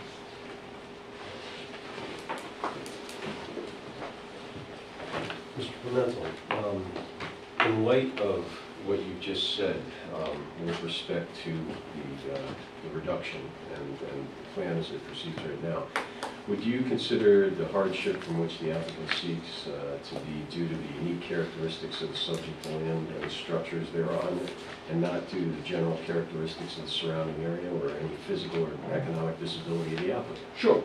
So the building coverage we relieve clearly is resulting from a desire of the applicant to have a true farmer's porch, open porch here.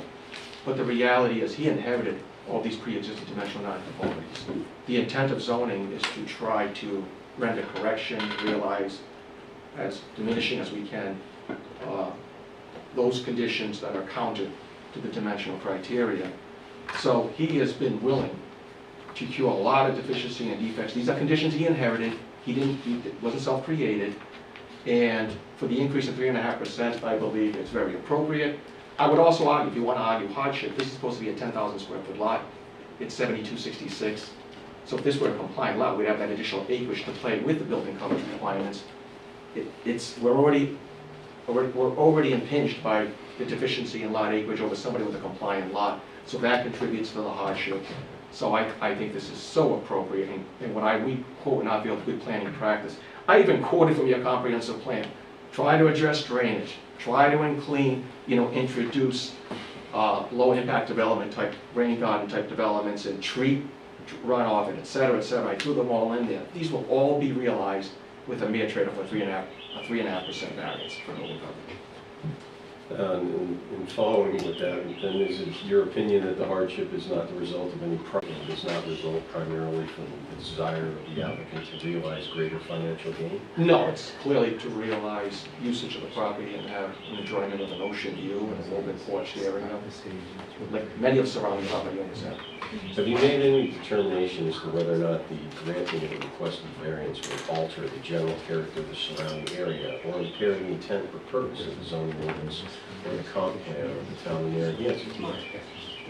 Building coverage wise, I did a general neighborhood analysis in my report. It's still going to be considerably lower than the size of our surrounding structures. And in fact, because of the improvements we propose, it's probably going to be one of the most environmentally oriented when you consider the quantity of hard surface that's coming off in some of the treatment of some of the runoff. And do you consider the relief to be granted the least relief necessary? It's the least relief because we're incurring one single dimensional variance, but we're trading off another dimensional variance, and we're actually severely curtailing several other variances. So it is absolutely the least relief.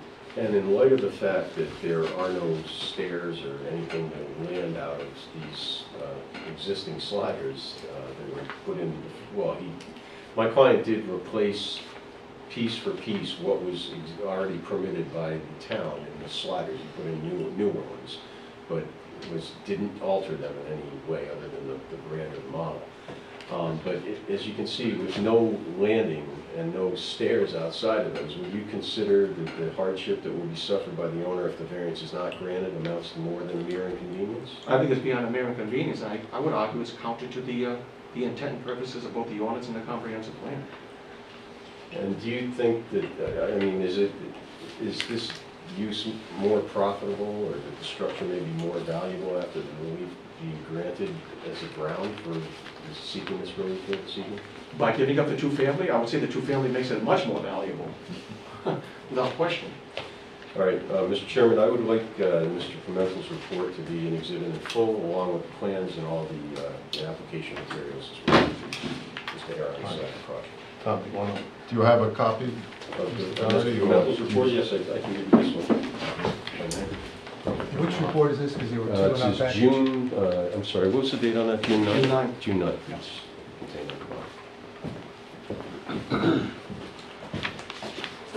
And I will turn Mr. Pimentel over for any questions. Yeah, I just have one question. So you said you did an analysis of the neighborhood. I did a general analysis. So, Mike, can you bring up that? Is this one available, this overhead shot available? We've got that. Yeah, so. We're not panned out as far as the one in the packet. No, I think this is good. So the properly immediately adjacent to them to the south, and then all three of the properties to the north, all have what appears to me to be pervious, It's unbelievable. yeah, it's If we're gonna talk hardscape, yeah. I That's my can't go question. trespass on people's property. So it's difficult when you do a neighborhood analysis, because you're relying on data visually, and then of what you can glean from the vision appraisal or northeast reval, depending on the community and the resource that they use. But visually, I went around and I'm looking at the amount of impervious surface that these properties are dealing with is insurmountable. I mean, and then I did the numbers that I could glean from the vision appraisal, and I put them in my report. These are the conditions of this neighborhood. So, but I understood, we're before this board asking for relief. You can't just ask randomly for relief, right? There's gotta be something you've gotta do that's in accordance with the regulations. And the regulations ask, how can we diminish nonconformities? This is when I would go back to Mr. Augusto, can you do this? Can you do that? Can we get rid of the patio? Would you be willing to do this? The engineer, what could we do to design the rain gardens and yet not affect the ability for turning around? Because if anybody's been on this property, to try to exit in a rare fashion is incredibly dangerous. So at each turn, and I give credit to the engineer, she had to keep doing this design, as we kept getting rid of it, can we still do a 3-point turn? Because you have to exit in a forward motion. It's so dangerous. Because even if you have cameras, you can't see around the pillars.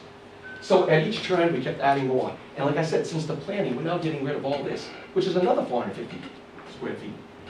So I guess what my question is that this particular piece of property, I mean, it seems like the zoning regulations in Narragansett are trying to either eliminate or minimize pervious surfaces. Impervious Yes. surfaces, particularly here where it's all gonna run off into the ocean. Correct. And so here you're pretty much eliminating what can be eliminated in comparison to all of the neighboring properties that we're looking at on this chart. We've extinguished a fourfold over what we're introducing, fourfold, and we're actually providing treatment, which doesn't exist.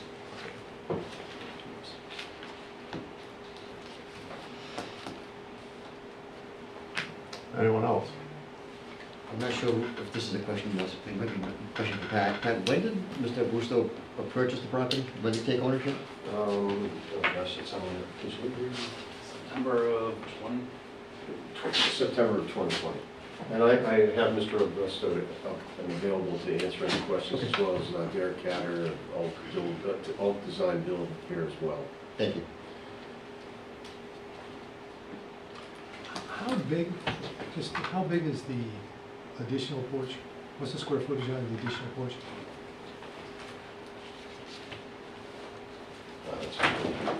Well, after you subtract for the deck, whatever it is, 287 square feet, but it's 300 and something, but then you remove the deck, or the stairs that are there now, it counts towards it, but they're gonna be integrated, so it's 330, I think, but it's reduced down to 200. I don't want to. 376.4, reduced down to 287.5. For the record, that was Mr. Colorado. 287.5 is the addition, is the size of the porch. The increase. And this probably not, it may or may not be a question for you. Maybe for you, Steve. When something is converted from a two-family to a accessory dwelling unit, how is that done legally? By what mechanism is that actually accomplished? You can condition something in the land evidence records that will confirm that the two-family is being abandoned. So that's step one. Whether the applicant wishes to create an accessory dwelling unit after that is beyond the purview of this board, and they could, frankly, I mean, that didn't pass, but probably coming down next year, but they could do that at any time. So literally, you could condition the removal of the two-family, make that a condition, record that in the land evidence records, it would be in the building official's records, and then the next day, the applicant could create an accessory dwelling unit as long as it conformed to whatever building codes are necessary. I think you could do that because it's internal, probably under the old law, as it is, Thank you. without the new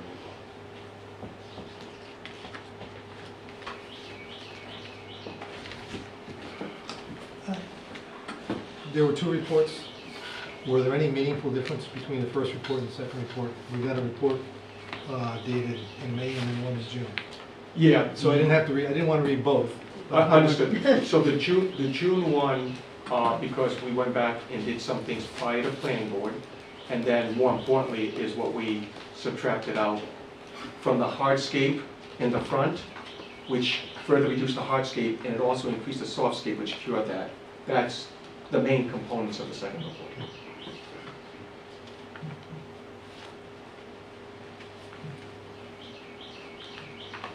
Anyone else? I just, one more, just because it may be a term of art, I want to be sure I understand it in this context. You characterize this as a de minimis improvement, and how do you get to that word de minimis?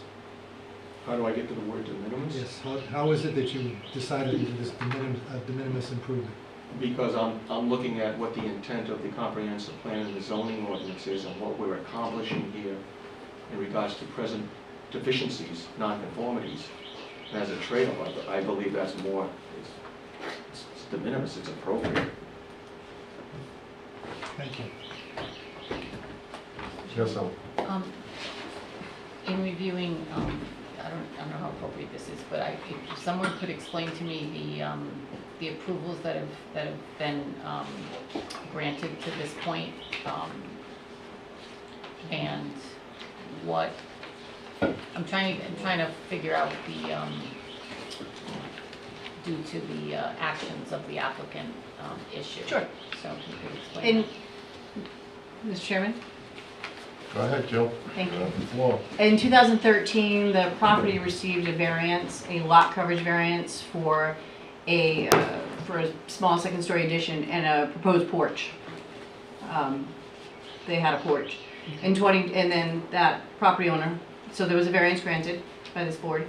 And then in 2021, the ownership changed hands in 2020, I think that's what Augusto said. And then in 2021, the current owner pulled a permit to enclose the porch and incorporate it into his living room. Okay. And now the current owner is before you asking for a porch, which increases the lot coverage. So I just want to, and Mr. Pimentel can correct me if I'm wrong here, but the total lot coverage, the relief, not hardscape, I'm not talking about hardscape or softscape and all of the subtractions that they've done, but the porch proposal is, and I have different numbers than Mr. Calderon, so I would defer to him if he's more accurate than me, is somewhere about 376 square feet. So there is a net in and out, but the relief goes back to 25% and not, you don't do incremental relief. They don't get relief based on the relief they got before. Is that clear? Well, Your starting point is 25. 25%. Your starting point is 25%. Yeah, no, we're not arguing that we're not going from what is required, 25 to 30. What we're arguing is if it gets denied, we're at 26.67, because we're protected under the prior variance. And that's where we're not. And I believe I put that in the report, that they actually have a little bit of, they're not quite at the variance that they were at before. They have an additional 74 square feet. What type of porch could they build if they stayed within? That's not for me to design, that's for now. Okay. But, It's I mean, 70 something square feet, 7 by 10, 4 by, whatever.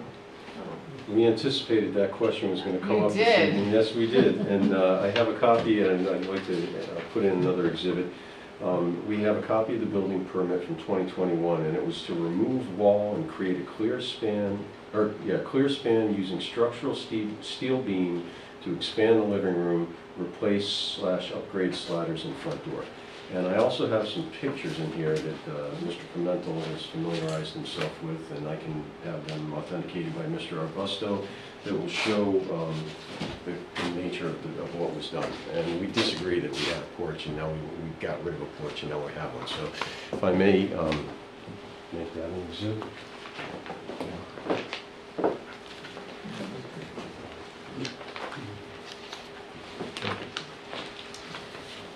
Joe, while we're receiving this and recording this, second application, our second approval in 21. It wasn't a zoning board approval, Mr. Brunetti. They It issued a was, building permit. it was a building permit issuance. Gotcha. And at that time, Mr. Augusto owned the property. Correct. They ordered in 21. Okay, thank you. Yes, the only permit that would be operative and attributable to the owner is the one that's addended to this packet right here.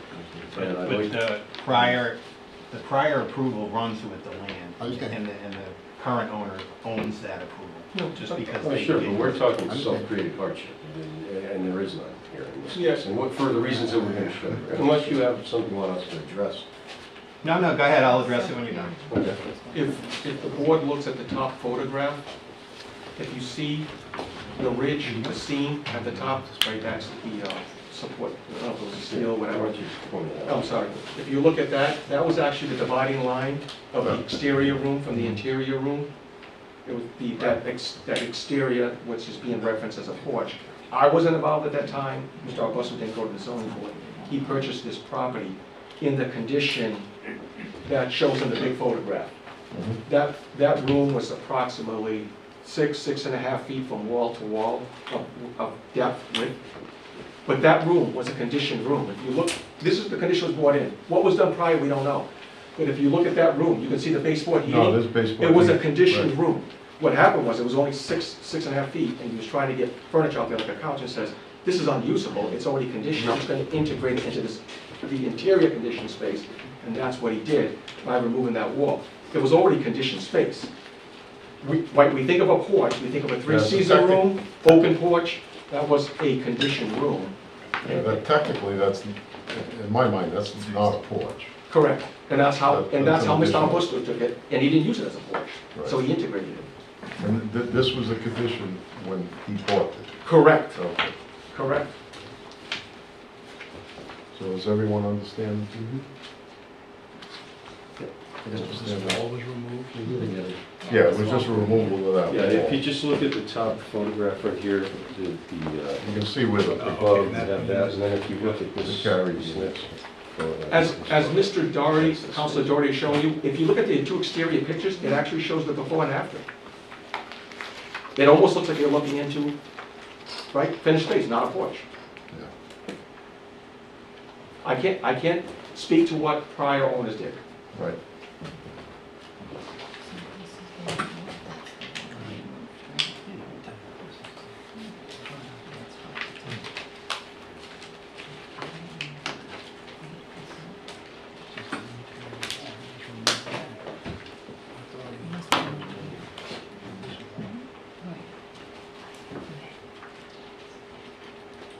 And as I said, I do have Mr. Derek Catter, if the board has any questions about him, he's the contractor who did the work in 2021. I don't have any questions. I mean, the pictures are pretty. But if anyone else would like to hear from them, let's speak up.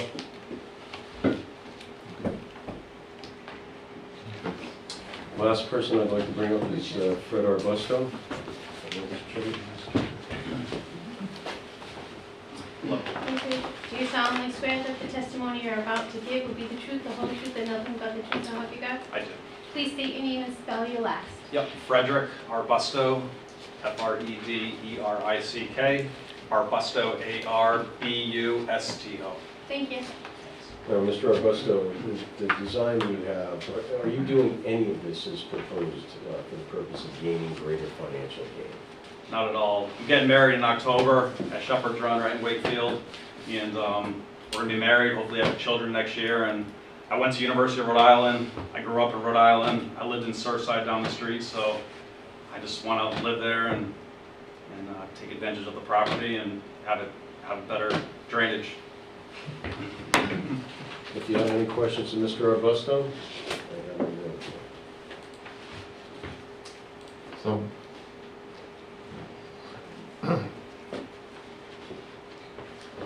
actually, with the addition, could you go to the existing, like, the picture of the home?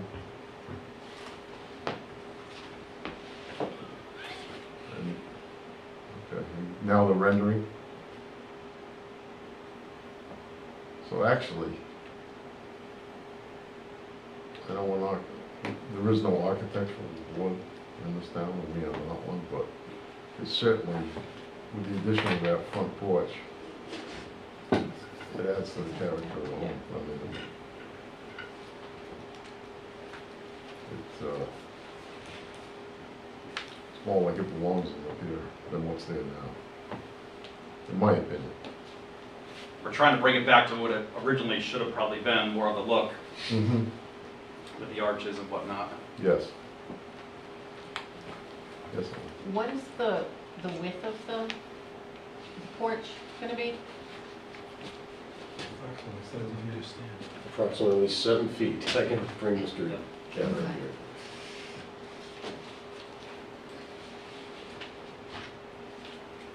Would you say that that's probably like the minimum it can possibly be to make use of it as a porch or? For use of it. Yeah. Under the current existing approved, it would have been about 3-foot porch.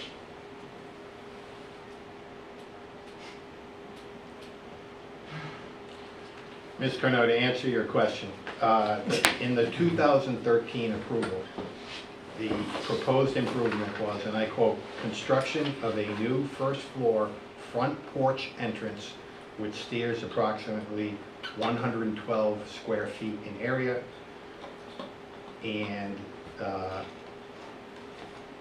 and then they asked for a second floor. And it says construction of a 260-foot second floor addition predominantly over the existing first floor porch, including 178 square foot addition to the master bedroom. So those were the improved in 2013. And our comeback to that is it's clearly not a porch. It was heated, controlled. That's where we put our Christmas tree, that's where we open up the presents. So, I'm sorry, I'm just trying to follow this right now. Was the application that you just mentioned, Steve, for that porch right there that they're saying is not a porch? The relief request in Was for that 2013. porch, which I just heard somebody say was not a porch. Well, it's their opinion that the porch, Right. that the structure that was granted in 2013 was not a porch. Right. And that Well, I think, now it's a porch. Even though the approval, no matter what you call it, the approval says construction of a new first full floor front porch. And it's almost like calling it an exercise room or a office. That is what the approval says. I didn't make that up, I wasn't here. They can say it was, a pool. That's what, I'm just reading to you what it said in 2010. Steve, are you reading something different than what's in the staff? well, this is from the 2013. In staff, in page 1 of the staff memorandum, it references the 2013. It does, and you're Ms. reading- Cornell asked what the relief was in 2013. Got it. It's the applicant's contention that that wasn't a porch. I'm just reading to you what the approval said. That's what the approval said. Okay, so I'm reading this and it says the construction of 112 square foot first floor porch entrance. Porch entrance, with stairs approximately 112, and then it says, construction of second floor predominantly over the first floor porch, including 171 square feet in addition to the master bedroom, and a new 82 square foot exercise room. I don't know where the exercise room is. Thank you. So Steve, did they have to get zoning relief to, as I understand it, from what Pat showed us in these photographs, they basically just removed this interior wall? It was it was proposed increased lot coverage. By removing that interior wall though, the lot coverage? Oh, is no, already not there. for the No, 2013. not when they did that in 21. So, They did that in 21. so the 2013 approval, they increased the lot coverage, Right. which is what they needed the zoning approval. This was all done in 2021. The interior, they can do whatever They they can do want to that, the okay. interior. Yeah, that's not- Just for the, Mr. Doherty, when Mr. Albusto purchased the property, that's That's the way it was. the way it was. Yes, correct. Okay. So somewhere between 2013 and 2020, that went from a porch to a, I mean, you still got the exterior siding, but it's a conditioned room now, as opposed to what you think a porch, I mean, I'm just reading to you. no, I understand, Steve, I understand that. It was originally, I mean, when you think porch, you think open, right? Correct? That's what I think of as a porch, not necessarily enclosed porch, but I guess you could have, I don't think that was the intent of that decision. I was here then, but I don't remember it. Shock. I'm going to see who signed the decision. I don't think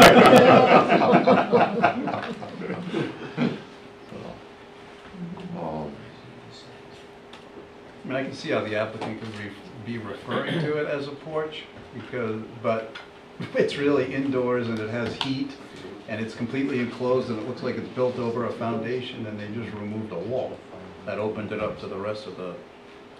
So in 2000, when you bought it, when the house was purchased, this was all enclosed. There wasn't any open. There was no open space. That was the existing condition when Mr. Boston purchased it. And But this is closed. This is not open here. This is not open. Correct, but those are all This is not open. sliders. So you have existing Right in the middle. proposed. I'm No. sorry, this is when he purchased it. And this All was he what he changed did. was This is what he sliders, changed. but as you can see, it was just the sliders. It was sliders to sliders. Oh, maybe the best way to look at it is like this. That was the front wall. See this? See this is the porch. But if you see where that beam runs right now? That's That was here. it, that was Right, it, right. okay? But it's is it the opposite way? Yes. Am I looking? Okay. Yeah, you're looking All right, on yeah, I'm both looking the sides. opposite way. Okay. And when did the porch entrance appear? 2013. 2013, the porch entrance appeared to? Yes.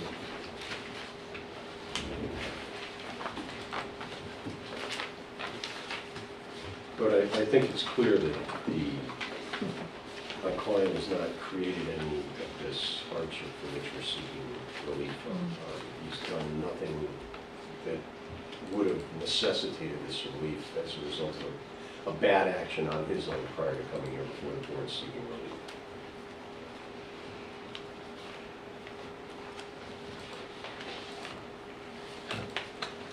Any further questions? One other question, Pat. Irrespective of what photograph we look at before or after, is this the front entry to his property? That's the front door. Yeah. So that's what I'm saying, whether we call it a porch or room or whatever, he basically just removed the wall, and it's now open to the entire interior of his house. Yes, yeah, just that I just wanted one portion of the wall. And I haven't used a cat here as well, if you want to hear in particular what he did. But I think he'll testify that he didn't do anything to replace that conditioning in that room that was already existing.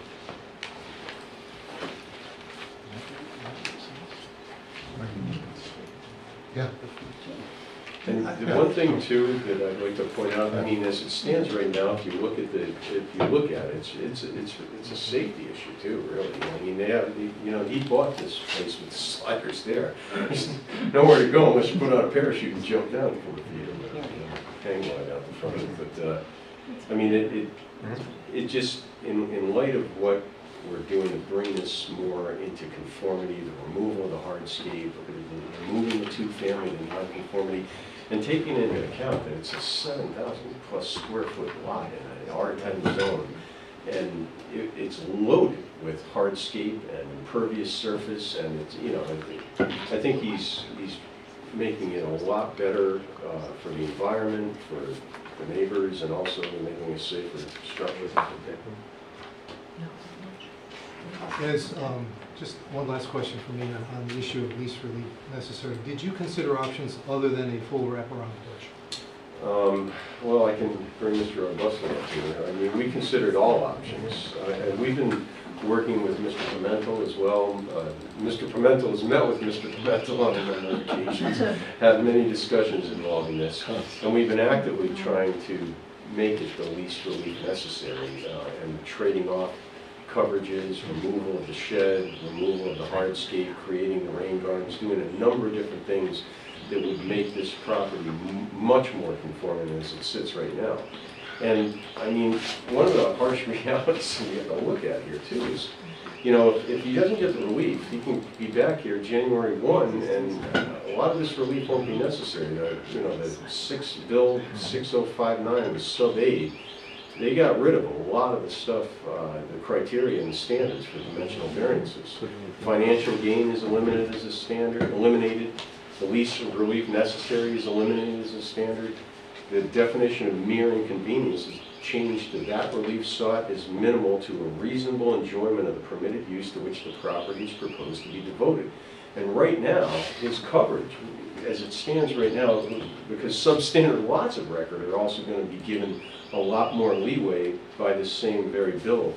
Existing non-conforming lots do not need relief from minimum lot size, and then the following will then be ratioed proportionally to the difference in actual lot size versus the required lot size as a means to increase the right to build. And that includes setback, frontage, lot width, and maximum building coverage. So all these things, right now, we're, what is it, 2 point something percent, or we're 7,000, I'm sorry, I want to get this right. You're 5% building. No, you're talking about, we're at 7266, so we have approximately a 27.4 gift given as a proportion of production. Exactly. Once that goes through and people start to interpret the regulations and so on. So, yeah, just a couple of things. We're working off the current law, No, not it's what the okay. law is going to be. No, we Two, understand. if the applicant wishes to withdraw his application, he can make that motion. And third, and most importantly, really what we're harping on is that the hardship is not the result of the prior action of the applicant, is remaining in the new ordinance, is remaining in the one. So the applicant can, we're working off this ordinance, not the future ordinance. And the kind of the crux of this whole thing will remain in the one in January. It's still there. So Steve, I have one question. I'm not sure if it's for you or Jill. So in the staff report, it says, staff suggests that the project be revised not to exceed the relief that was granted in 2013. Yes. So what is that? Can you just explain to us what that means? Just so I'm trying to wrap my head around this because it is complicated what's going on here, I think. Sure. So, no, I have it. So, in 2013, the property was granted a 2.7% lot coverage variance. It appeared from this latest site plan that they actually did not maximize that 2.7% lot coverage variance. They were actually shy, I think it was 74 square feet, and I think I wrote it in here as well. And so what staff is suggesting is that they are still allowed to go back to that original granting, that original lot coverage variance, that additional 74 square feet, which Ms. Cornell asked earlier, you know, it won't give them the deck, the porch they're asking for now, Juliet balconies, make it safer. You know, it says there were sliding glass doors in 2013, that actually exited to nothing, and there are still sliding glass doors that exit to nothing. So, we read the staff report, and if I'm wrong in my interpretation, please correct me. So my understanding of that is that the applicant is entitled to maximize that variance to 27-point-something%. So he could leave here today, withdraw and go build a 70-something square foot porch. But the reality then is that the conditions remain status quo. There will be no hardscape reduction. There will be no treatment introduced. Shed stays, two-family. If that is the path that's taken under that recommendation. I mean, if that's a threat, I then thought it was I'm gonna sound like a assuming threat. it sounded like Wait a minute, hold on. It sounded like a threat. Okay. And secondly, and most importantly, you're here to consider the relief that's being requested against the law as it currently stands, not whether the applicant's going to do something else, make it a one-family, The relief requested is a lot coverage. It's very simple, lot coverage, relief, and the law is what's in place now. So that's my opinion of what the relief requested is and what the law is at this time. Maybe there's a difference of opinion of what the law is. at this So time. Steve, are you saying we shouldn't take into consideration the fact that it's going to go from a 2 to a 1 family? I frankly, if they didn't bring it up, I don't think that has anything to do with the relief being requested. I mean, I don't. It's, the relief requested is a lot coverage. No, I understand that, but they brought it up, so shouldn't that be part of our deliberation? You certainly, if they're gonna offer it up, but in my opinion, it's not, the least relief necessary goes to the requested variance. No, but I'm saying the added benefit is to the town, it's going from a 2-family to a single family. On a substandard. Well, I would argue it's no benefit at all, because with the accessory dwelling unit statute, it's basically a 2-family. But isn't that accessory, that's a totally different animal than a 2-family, Absolutely. Absolutely. And this- right? That's gonna be family members and, Correct. Well, the definition of family members is pretty much anybody. It really is. I mean, I can read you the definition of family members. Mr. Chairman, I would argue again, it is, least relief is what we're offering up, because if that weren't the case, then why are we asking for a variance on hardscape? The hardscape exists. We're reducing the hardscape. no, That's I protected. understand that. Right? In other words, right now, we don't meet the lot area for the 2-family, correct? We don't Right. need a variance. Not even close. We don't meet the lot width for a 2-family. Not We don't even need a close. variance. Right now, unless we make the improvements, we would fail to comply with softscape. On and on and on. Why do we need a variance for hardscape if we don't need a variance for everything else? Because they're all protected, right? But we said our actions are doing certain things. Our actions are doing certain things, and those actions are also curing certain things. And that is the least relief. Because right now, there are several defects with this property, and we're curing some of them. Are we not reducing it down to the least defects associated with this property? Isn't that the intent of what zoning is to render properties more conforming? I don't know, that's my interpretation. And I would like to say one thing, I'm sorry, Mr. Kyle, I apologize. I'd like to state unequivocally on the record that that's not a threat when you mentioned. It's a reality. No one's threatening anything. I mean, as you can see with the property, it's got a tremendous amount of hardscape on a 7,000 plus square foot lot. There's no threat going on here, and I object to that characterization. It's not a threat, it's a reality. It's a reality. And if you look at everything that has been done, I mean, there's been so much work with the engineers, the architect, or not the architect, engineer, the builder, and the surveyor, and Mr. Pimentel working with our zoning official here in town. We've been bending over backwards to try and minimize the nonconformities with this lot. So I do believe that this is the least relief necessary. Mr. Pimentel has testified to that and given the basis for his reasons on that. And I think we've satisfied the criteria for granting the relief. Steve, Steve, again, maybe we need a legal opinion on this. I mean, my question is, I mean, clearly, from a land use perspective, eliminating the hardscape and all that stuff is bringing it more into conformity with the town's goals and the zoning ordinance. But are we allowed to consider that? It's almost like we're trading off things. I mean, is that something that's so important to the town that we can put less credence in, or not, maybe less credence is not the right word, but less import into another element that's necessary in the variance? You see what I'm saying? I mean, Yeah, I just don't, because it's important enough to the town. I mean, we've seen it now in millions of applications that we're always trying to eliminate this pervious surface because we're trying to eliminate, particularly where we live along the ocean, water running off into the sea or everything else. So I'm just not sure how we're able to look at maybe that. I'm simplifying it and regarding that condition. Now, you may find, could find that they almost over comply with the intent of the comprehensive plan, really the third criteria, because of the the things that they're doing, which is eliminating the hardscape, et cetera.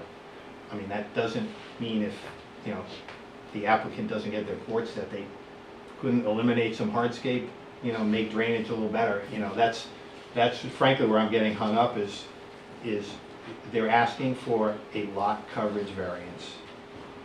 And there was a prior approval increasing lot coverage, and they're back asking for a greater lot coverage variance. All those other aspects are great. I mean, and if it was a new project, that would be one thing.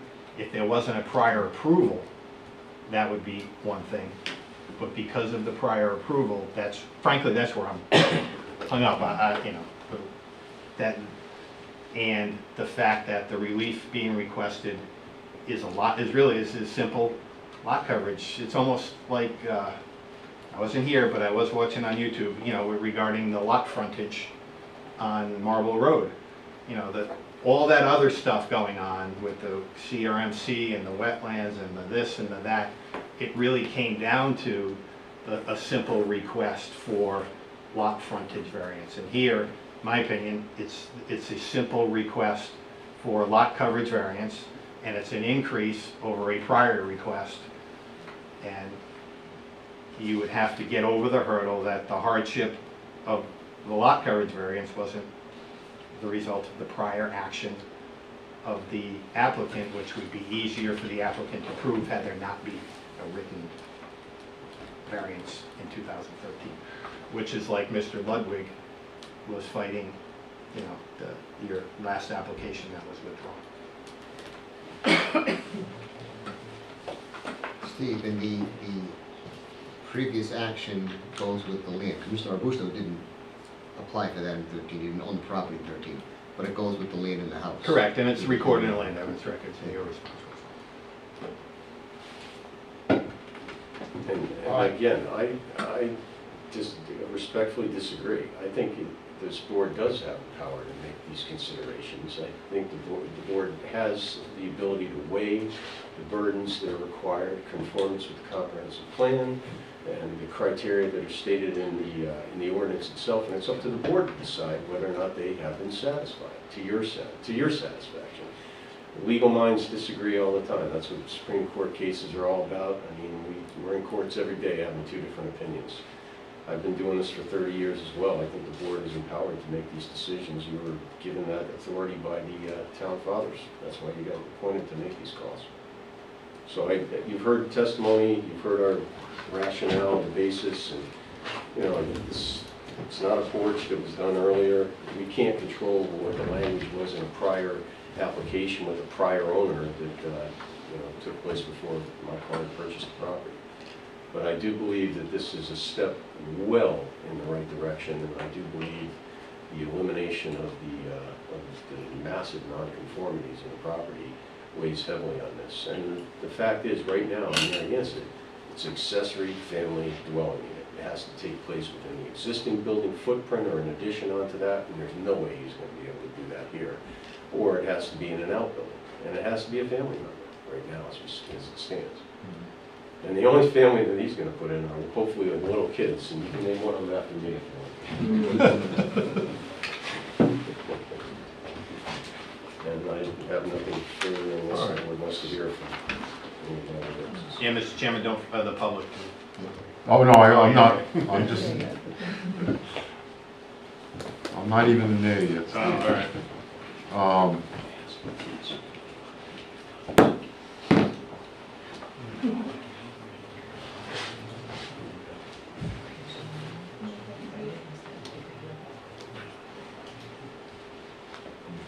Mr. Calderon,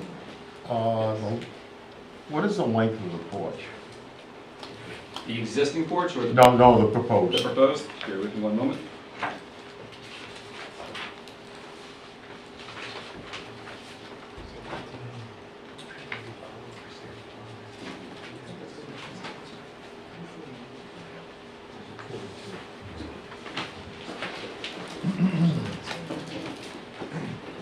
Mr. Chairman, the dimensions are up on the wall, if you can see them. It looks about 42 and a half, but I have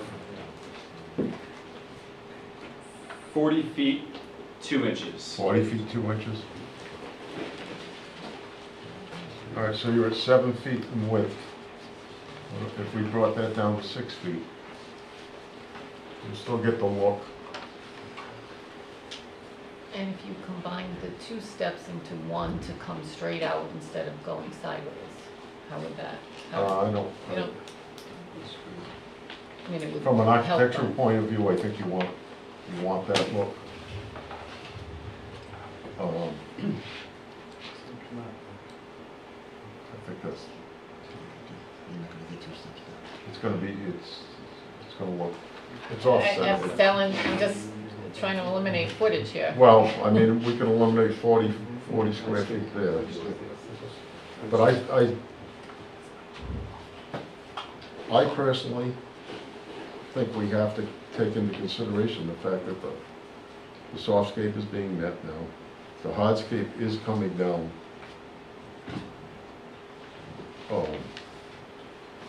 You know, significantly from where it is at this point. So, I mean, that factors into and the fact that it is going from a 2-family to a single family. That factors into my decision making. There is benefit here from what's existing. Can someone help me again with the numbers since there's so many? that table? So we're requesting a 5% lot coverage variance, Building. right? Correct. Building. Building coverage. Building coverage variance, okay.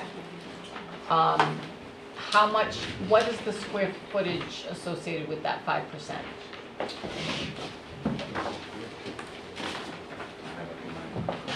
Mr. Pimentel has a table in his report. I'll bet he does. Go ahead. So what the regulations permit, because we're starting from the 25%, would be 1,816.5. 816.5. What is there right now is 1,936.1, and we're 1.64% over, as you see, existing conditions. You're 1 point, how much over? 1.64% over, based on existing development conditions. This is building coverage now. And if you could refer to the page on your... Oh, I'm sorry. Yeah, so it starts on page 9, 10, and 11 is the table, so this would be page 10 at the top.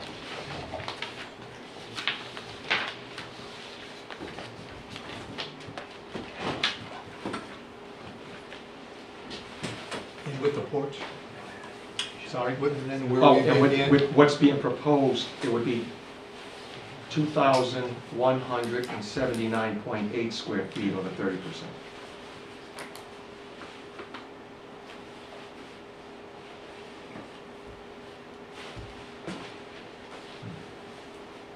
But right now, based on the 2013 zoning decision, they're allowed 27.4%. Correct?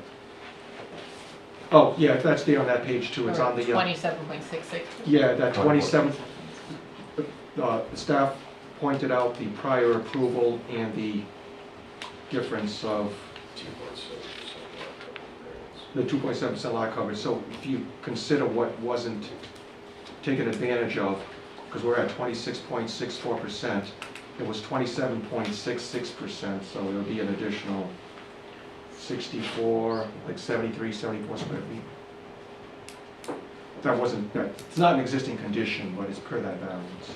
But you're allowed, right now, today, you're allowed to go to 27 based on that, based on that. Just based on that. Yeah, I believe it was a 74 square foot difference. Yes. in under it. And then, like we said, and then although it's a small, it's a de minimis shed, and we don't deny that. The shed is 43.4 square feet, that's 0.6%, and that would be taken off the top of that. We were trying to No, figure out building and that's why I coverage. say bring the porch into 6 I feet. mean, we even discussed, we went with everybody, we looked at removing some coverage here. It was just starting to get structurally ridiculous to the point that it was economically infeasible to even pursue. Right.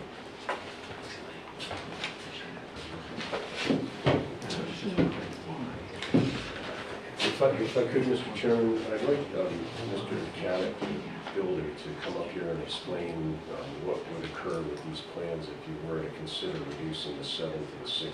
if you don't mind. Absolutely. Thanks. Garrett Caddick, please. Bulk Design Build, ULK. Do you solemnly swear that the testimony you're about to give will be the truth, the whole truth, and nothing but the truth, so help you God? I do. Please state your name and spell your last. Derek, K-A-T-T-E-R. Thank you. Could you please explain to the board what would occur with respect to this if the proposed porch were reduced in width by 1 foot from 7 down to 6? Well, I just think, there's not really any room to use the porch from 7 feet. There's like the minimum for like a table and chairs and there's a movement there and that. As far as moving the stairs out into the driveway more, it's probably like 1, 2, 3, 4, 5, 6, 7, 8. Could you speak up, I'm please? sorry, 8 stairs going out into the middle of the driveway, which would put you back into where they're taking away the hardscape.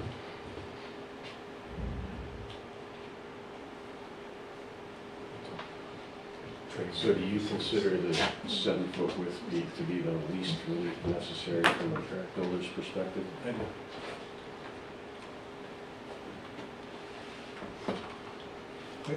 Again, I'm gonna, yeah.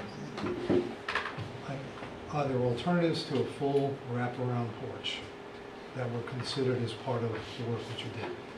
Like specifically the wraparound part, like. I think we wrapped around because the 2 sliders that are going into nowhere on either side of the house.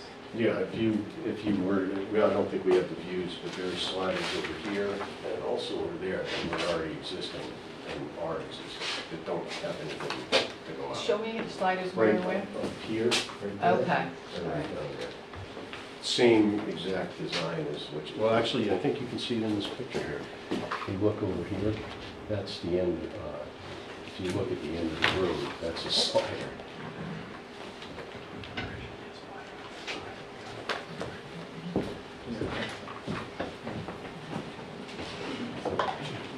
And with the exception of replacement of the sliders to the same degree, height, width, and everything, that's not the result of any action that my client undertook with the property. He just bought it as it sits right now. You know, as far as the sliders are concerned.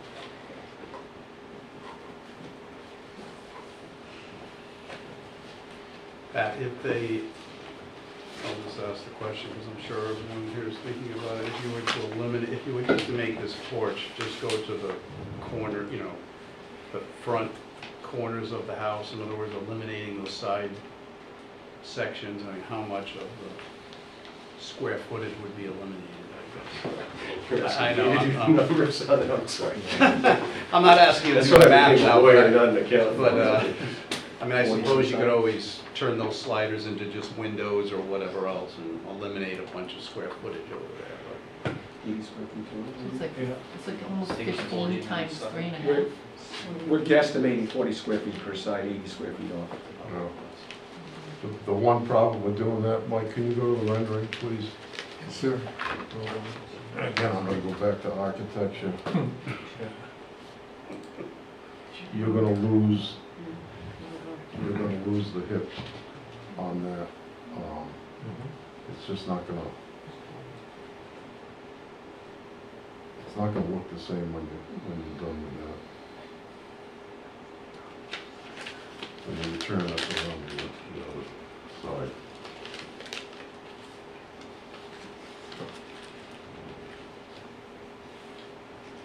I agree, I mean, it looks like a house that belonged in the pier at the turn of the century, so that's Mike, this great. is, no, this isn't in the historic. No. Not in the historic district. No.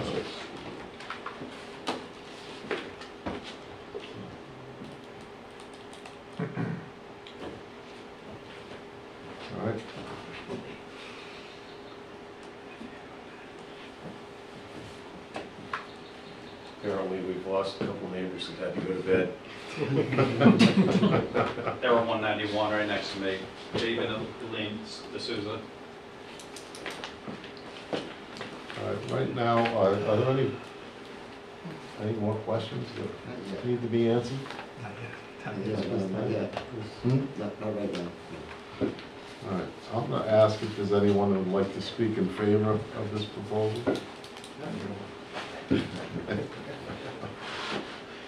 All right, is there anyone opposed that would like to speak? All right.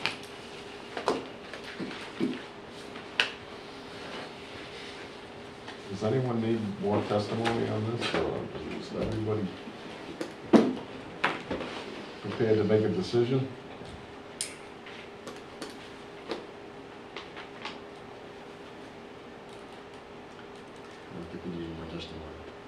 No, you're comfortable. I just wonder about the question I posed to Steve. I mean, I'm struggling with it a little bit. I think that,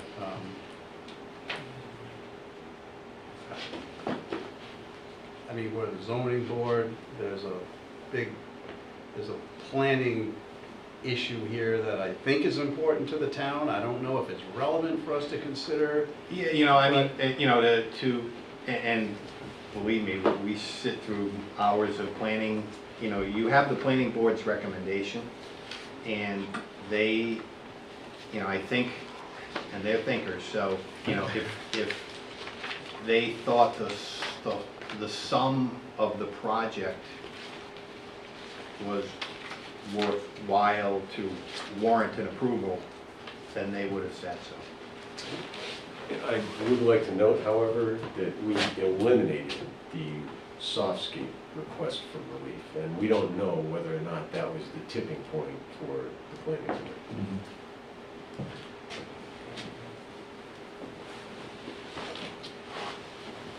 All right, so Chair would entertain a motion that we close this public hearing. So moved. Second. Motion has been made and properly seconded. Is there any discussion? Hearing none, all those in favor? Aye. Aye. Opposed? That motion carries 5-0. All right, in regards to Augusto, what is the board's pleasure?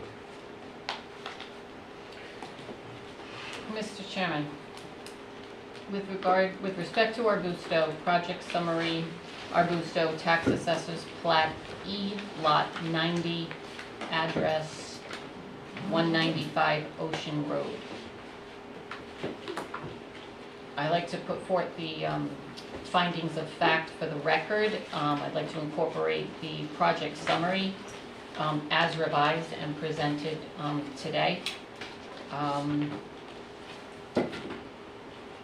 And we can now add a few little, I would say, project summary facts because of all of the testimony. We'll go through who testified for what. The applicant is seeking relief from section 6.4 dimensional regulations, the lot coverage variance. They're looking for a 5% lot coverage variance. They're also seeking relief from section 6.4B, the floor area ratio matrix with respect to hardscape. They're looking for a 20.3% hardscape variance. I will note that the hardscape variance that they're seeking is actually a reduction from the existing hardscape that exists on the property at this point.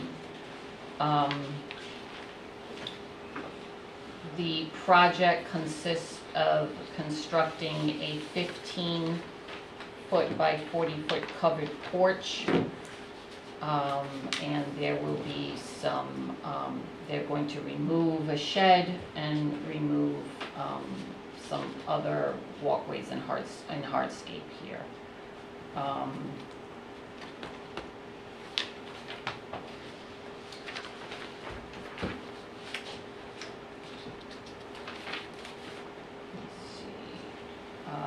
The applicant was represented by Patrick Doherty, who called several witnesses who had a lot of good information, a lot of factual and mathematical information.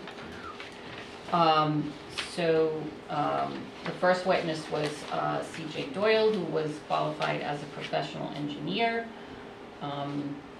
who testified to the effect that there's some drainage issues on the property right now, and that there's no drainage design, but there will be some with the new project, so that I don't think there was any dispute as to that testimony. Mr. Jim Calderon, expert in land surveying. Mr. Calderon went through many calculations as to how the hardscape is being reduced, but that the lot coverage variance request is being asked for in the amount of a 5% variance. Let's see. The next witness was Mr. Edward Kremental, expert in planning. Mr. Kremental testified to the fact that this is a two-family residence. It is going to be reduced to a one-family residence, and Mr. Kremental also did the testimony with respect to all of the findings that we have to make if we were to grant this variance. Also, as a witness was Mr. Derek Katter, Katter, who testified after some questions from the board about is this the minimal relief necessary. What am I missing, guys? The lot presently is a substandard lot, and there are many substandard lot in an R10A zoning district, and there are several nonconformities associated with the lot, and one of the things that is happening with the lot is one of those nonconformities is being cured, and several are appear to be being reduced. The planning board recommendation, the planning board found this application to be complete. However, they did recommend that this application be denied for various reasons. One of which is that it's not the least relief necessary, and also that it is the result of a prior action of the applicant. I will note that the planning board did hear this before the applicant made several changes to the site plan to bring this more into conformity. Those are my findings of fact that I would put before the board for acceptance into the record.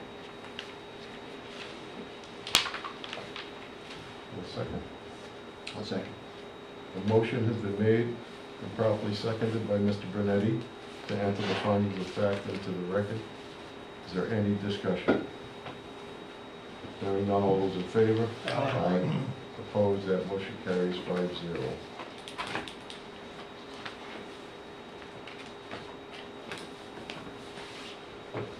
Motion. Mr. Chairman, with respect to project summary Arbusto, tax assessors Plat E, lot 90, I would make a motion that we grant the relief requested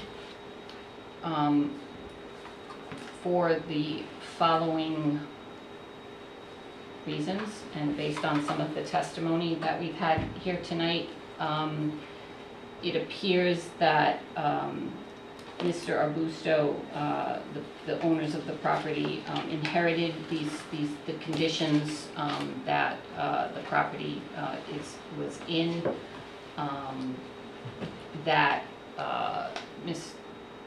Let me go based on. Sorry, let me start over again.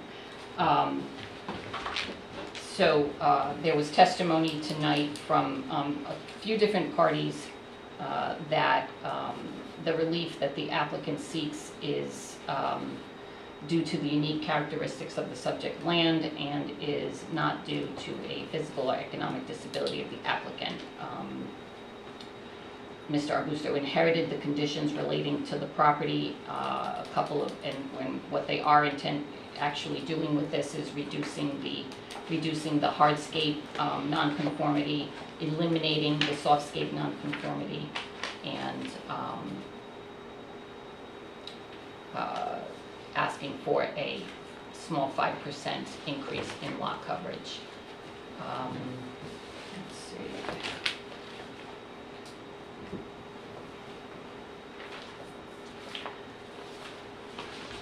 So based on the evidence also, the board finds that the hardship is not the result of any prior action. I think the board should find that the hardship is not the result of any prior action of the applicant. There was testimony that the porch was built before Mr. Augusto purchased the property, that the pictures seem to indicate, and evidence seems to indicate that the porch was enclosed and even heated or conditioned, so that it was actually an enclosed portion, and that Mr. Augusto only took down the inside walls and incorporated the otherwise enclosed porch into the existing home. There also seems to be there was also testimony that there's safety issues, and that by adding the now proposed porch, that those safety issues will be eliminated. Also, we have received and accepted testimony that the general character of the surrounding area is such that most of the residences there seem to have significant lot coverage and hardscape nonconformities, so therefore this particular residence is not outside of the general character of the surrounding area. Also, based on the evidence that this does not appear, that this does appear to be the least relief necessary, that they had explored, the builder and the professionals that testified here did explore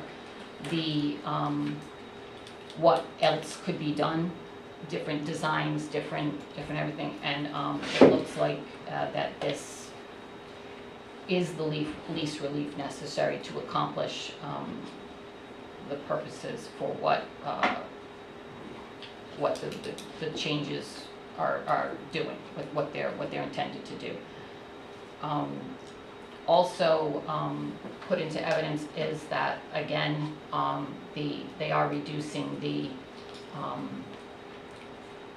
property from a two-family to a one-family, which is a admirable goal of the town. It's a goal of the town with respect to zoning, and that they are addressing drainage where it has never been addressed before, and they are making the area of the porch, which presently there are sliding glass doors that open up without stairs. They're making that safer.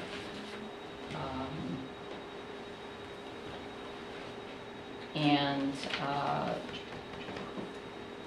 with respect to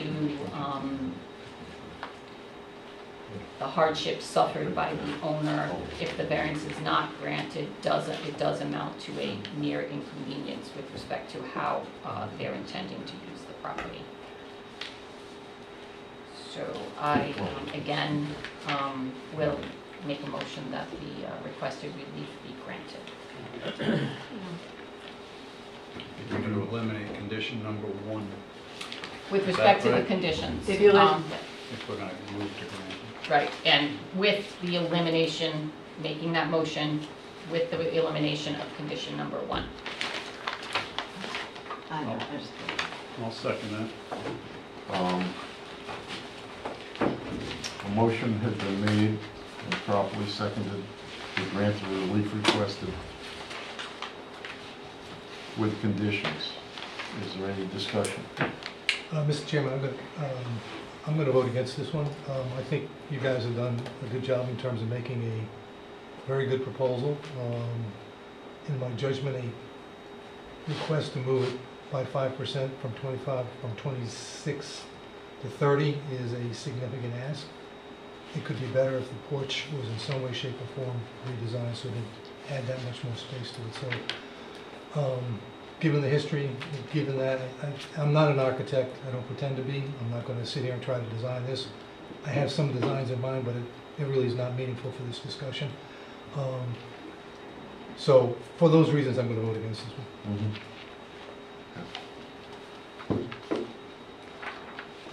Ellen, would you like to add a condition that, in regards to two-family down to a one-family? Yes, so that would need to be added to be able to be recorded correctly, right? Yes. Yes, so I will add that as a condition to my motion, that this property officially be, Steve, help me here, that there be a restriction put on that it is a one-family in the proper records of the town. I'll second that. Can I ask a question first? Yes. If we put a restriction, Steve? What? If there's a restriction put on this to be one family, does it preclude some portion of it at a subsequent period of time being deemed an accessory dwelling unit? So, let's see, the owner submitted in here, the owner submitted a letter confirming the second unit would be used as an AD. I mean, my opinion, if it's a one-family, under our current law, you would have the right to, I don't know, the inside structure, you'd have the right to create an accessory dwelling unit. I would caution the board to, if you did make it a single family, then they would have the right to create an accessory dwelling unit subject to whatever whatever the building official said you needed to make it an accessory dwelling unit. I wouldn't prohibit that. I think as long as you prohibit the 2 to a 1, that's all you should, in my opinion, that's all you should do. And then if the applicant wants to come, I mean, they'd be able to, frankly, to come back at any time anyway, and request, or request an ADU from the building official, again, depending on the setup and depending on the law at the time, what our law is, what the state law is, etc. So I think a condition changing it from 2 to 1 is all you would need, because the applicant would have the right, I believe, at some point to either create an accessory dwelling unit or not, but they'd have to comply with the regulations at that time.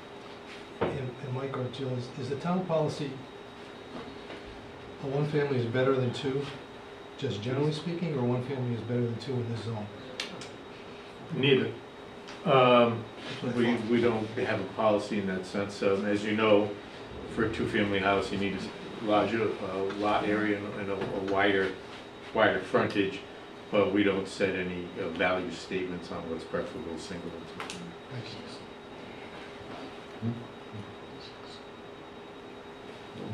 All right, well, just before we go any further, the motion was amended, the second was amended, so let's vote on that. Before we do have some couple of comments to make, if we could. Well, we're still. No, just the amendment. Okay, Yeah, just, okay. And the amendment all is. right, so all those in favor? I'm sorry, the amendment is what, Jim? To go Add from the 2 to 1, condition. just for the Yep, conditions. okay. So all those in favor of that condition being added? Aye. Aye, opposed, that motion carries 5-0. All right, we're still on for discussion. Okay, so a couple of things. My first reaction when I read this was way too much, looking for way too much relief. Was the relief requested? Still questionable. The 2013 decision, the language that was used, not sure I agree with the language. I don't think that was a porch. It was conditioned space. It was part of a living area that just had a wall separating. There's another room in the house. So I'm comfortable with that. With regard to the release relief, I want to see a foot cut off on the porch. I want to see it go down to 6 all around. I have a 6-foot porch, and I live with it. There was discussion about tables. You can put a table in either corner where you come around the wraparound with some chairs around it that way. It works for me. I would like to recommend you amend to a 6-foot porch. No, I also had I also struggled with the least relief necessary, with respect to having to redesign.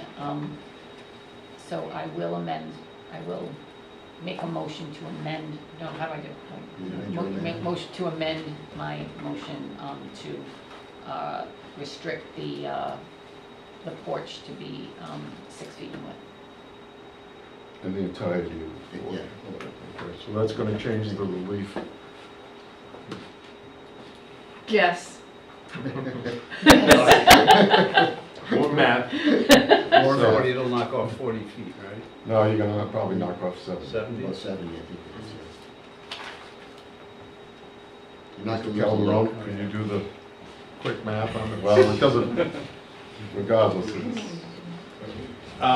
Well, he can't do the math because we've closed the public. I mean, you can certainly restrict it to the 6 feet. 6 feet, and then whatever that Yeah, whatever that calculation is, will be what the lot coverage is. And to be clear, you're talking about 6 foot of depth, not 6 foot of width. 6 foot of depth. Depth, yeah. Around the entire. Yeah, that would, yeah. It'll be 6, as opposed to 7 feet wide, it'll be 6 feet wide, On all sides? entirety of the porch. On both wraparound sides, Yes, if it's yes. greater than 6 feet now? Got it. So it would be no greater than 6 feet. No greater than 6 feet. Because there's some things that bump out a little bit. Okay. Excluding the stairs, right? Yes, yes. I'm reticent to redesign the porch, as the board's saying, it's gonna be a foot shorter all the way around. Foot narrow. A foot narrow all the way around. Simply because, I'd rather, if I was going to vote for something like this, I would rather say that is, you said it was 80 square feet? Is that what it is? Approximately 70. Whatever the square footage is, reduce it by the square footage. And redesign the porch in a way that makes sense to them. Rather, and within, to get us to where we want to be. Because you may take that porch, and again, I said I wasn't gonna do this, I'll do this. You take the stairs on one side, and you just take one half of that porch and carry it over a little bit. I've seen that design in a gazillion other places, it looks quite nice to me, but that's to me. So, from my vantage point, just to say arbitrarily, we're gonna knock a foot off of it all the way around, may or may not get them where they wanna be. If I understand your comments, though, you're saying you're gonna go a certain distance on either side of the stairs, which provide no wraparound. So now they have I'm a slide on either side. I know you're saying, but to counter your argument, now you have 2 sliders on either side of that deck that open to nowhere. I'm saying that the board is trying to get to a point to say, look, we're not convinced it's the least relief necessary. For me to say that the least relief necessary is just take 1 foot off of it all the way around, I don't have any basis to make that judgment, other than to say it gets me closer, but I'm not sure it's the right answer. I can jump on board with what Tom's saying. You're basically just saying reduce it by 76 square feet, and you redesign it to however the way it suits you, but as long as we've eliminated more of the square footage. Well, I still think you're gonna take into account the area and the architectural. You narrow that up, you're still gonna maintain the same look that they're looking to create here. If you know. And there would be nothing, if you did this, Jim, and you said, hey, take 74 square feet, or whatever the number is, and they said, yep, we want to preserve the architecturals the way they are, and so we're going to make this 6 feet all the way across, so be it. But they could also say, you know what, if we had our druthers, given it 74 square feet, we might do it this way as opposed to doing it that way.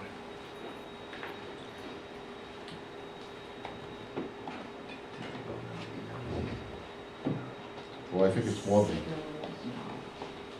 70, What's the number? right? What's the number? 42 across minus 1 is 42 No, on I'm each saying, side. what's, What's the elimination of 1 foot in square footage? well, Is that's that what you're approximately saying? 70 feet Oh, that okay. you're taking off. Right. Right. But what Tom's saying Yeah, is- 42, 16, and 16, if it's 42 across, 16 and 16 would be... Yeah, it's about 70 feet. Yeah, about 74 Yeah. feet. Yeah. So let's speak practically. Right now, they can go to 27.4. No. Yes. That's what they Yes, they can. Well, that, What, based on the 20? Percent. No, based on the 2013 zoning. Understood, Mr. Chairman, but that project at that point in time received a certificate of occupancy. Therefore, what they have now is what they have. In the staff report, we wrote that we would acquiesce, agree to then going back to what they were originally granted. But are they entitled to it right now? My unlawyerly opinion, my unbuilding official opinion is no, because it was a CO on that property. Okay. Yeah, it's kind of weird where the opinion said, the opinion said strict conformance with the plan. So if a CO is granted, it had to be in strict conformance with the plan. You know, in other words, I was reading the conditions. Yes, yep. Okay. So I don't know what the building official in 2013 did. I can call mean, them. I can call them. No, I think get them on we should stay speakerphone focused if you here. So right now, we haven't voted on that second amendment. No, we have not. Okay, all right.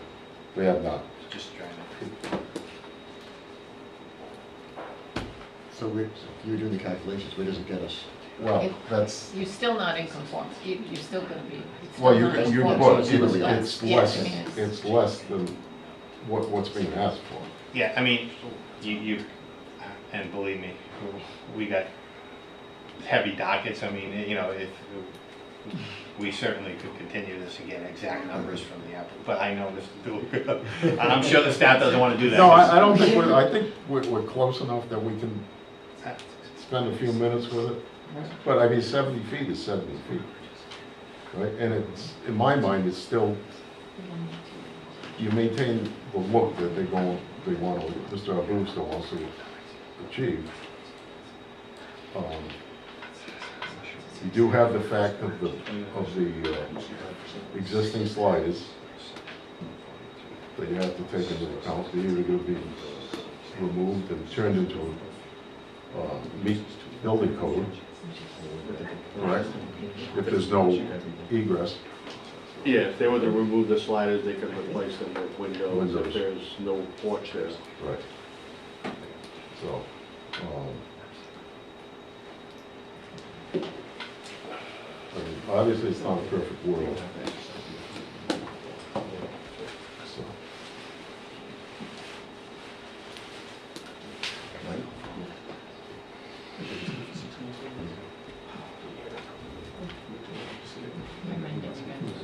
If you're comfortable with it.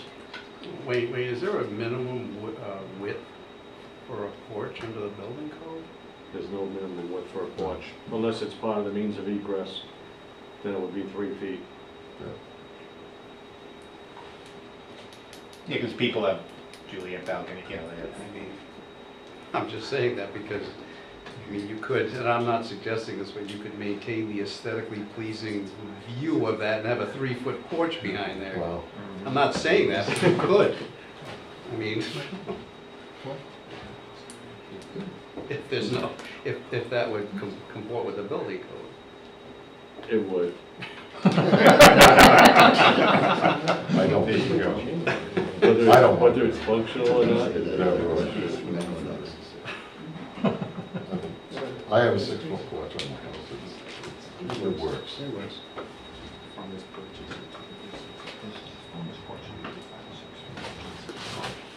So if you would care to amend, Again, Am I amending to eliminate this, right now there's a motion, the motion is to, reduce it by, okay.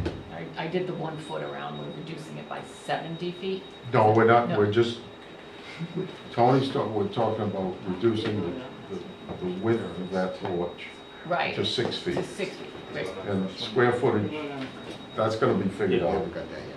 We're not putting a percentage on it, we're not putting square footage on it, because we don't know exactly. Isn't that the motion on the table now, to amend it? Did you amend that? And Cossack, Keith seconded it? Yeah. Okay. And then the discussion went with Tom saying, instead of eliminating one, voting to eliminate 1 foot around, let's give them flexibility and just say, let them design what the elimination is, but eliminate the square footage instead of, so that's what the Yeah, discussion but was. you want to eliminate more than 7. If I could, I would, but I'm jumping on your suggestion that you take a foot all the way around. No, No, we closed it. It's closed not it. that, they're stating stuff on the record that's misunderstood by the non-calculation. Okay, You're fine. deliberating. You have a right to appeal, and I have 22 appeals that take a long time, so let them deliberate. They have right to reopen. That's all I'm saying, Jim. Oh, I misunderstood what you said there. I thought you wanted to get down to, No. No. I just said you. He's still well, I gonna be don't no know vote. what the exact number is. I don't know what the exact number is, but it sounds like we can set a number. Are you comfortable with 70? No, because it's 3.5 or 2.5. Yeah, I mean, I think I mean, I thought I heard the number 70 was the square footage of, well, it's by reducing it by 1 foot all the way around, is approximately 70. approximately 7. Yeah. All right, so, So your point, Tom, though, is just to leave them the flexibility Correct. to design it however they Correct. want, but still reducing it down enough down so that Well, reducing the 7, what it equals to bringing it into 6 feet. If they choose to go with 6 if they choose feet. to do that, yes. Okay, see, I misunderstood. No, if they choose to do that, that's fine, but they may choose to do something different, Jim. Okay. But as long as it's within the square footage that we say, that's what you're approved for.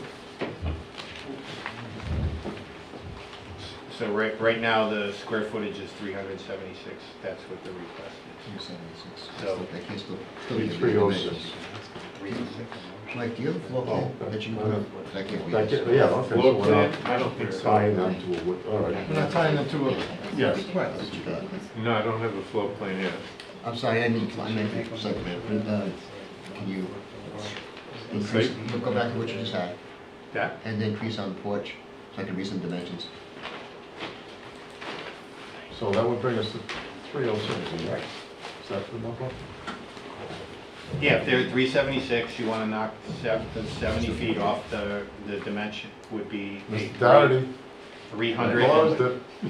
306 square foot lot. I can't read that number that's on the side porch. I mean, whether if you can increase that, I can't read it. Which number do you want? This one here? Yeah, no, this right there, I can't read that number. That number right there is 3.6 or something like that. Yeah, I can't read that one Good because try. there's two numbers in the same spot. Over here up at the top, it looks like 3.69. Right.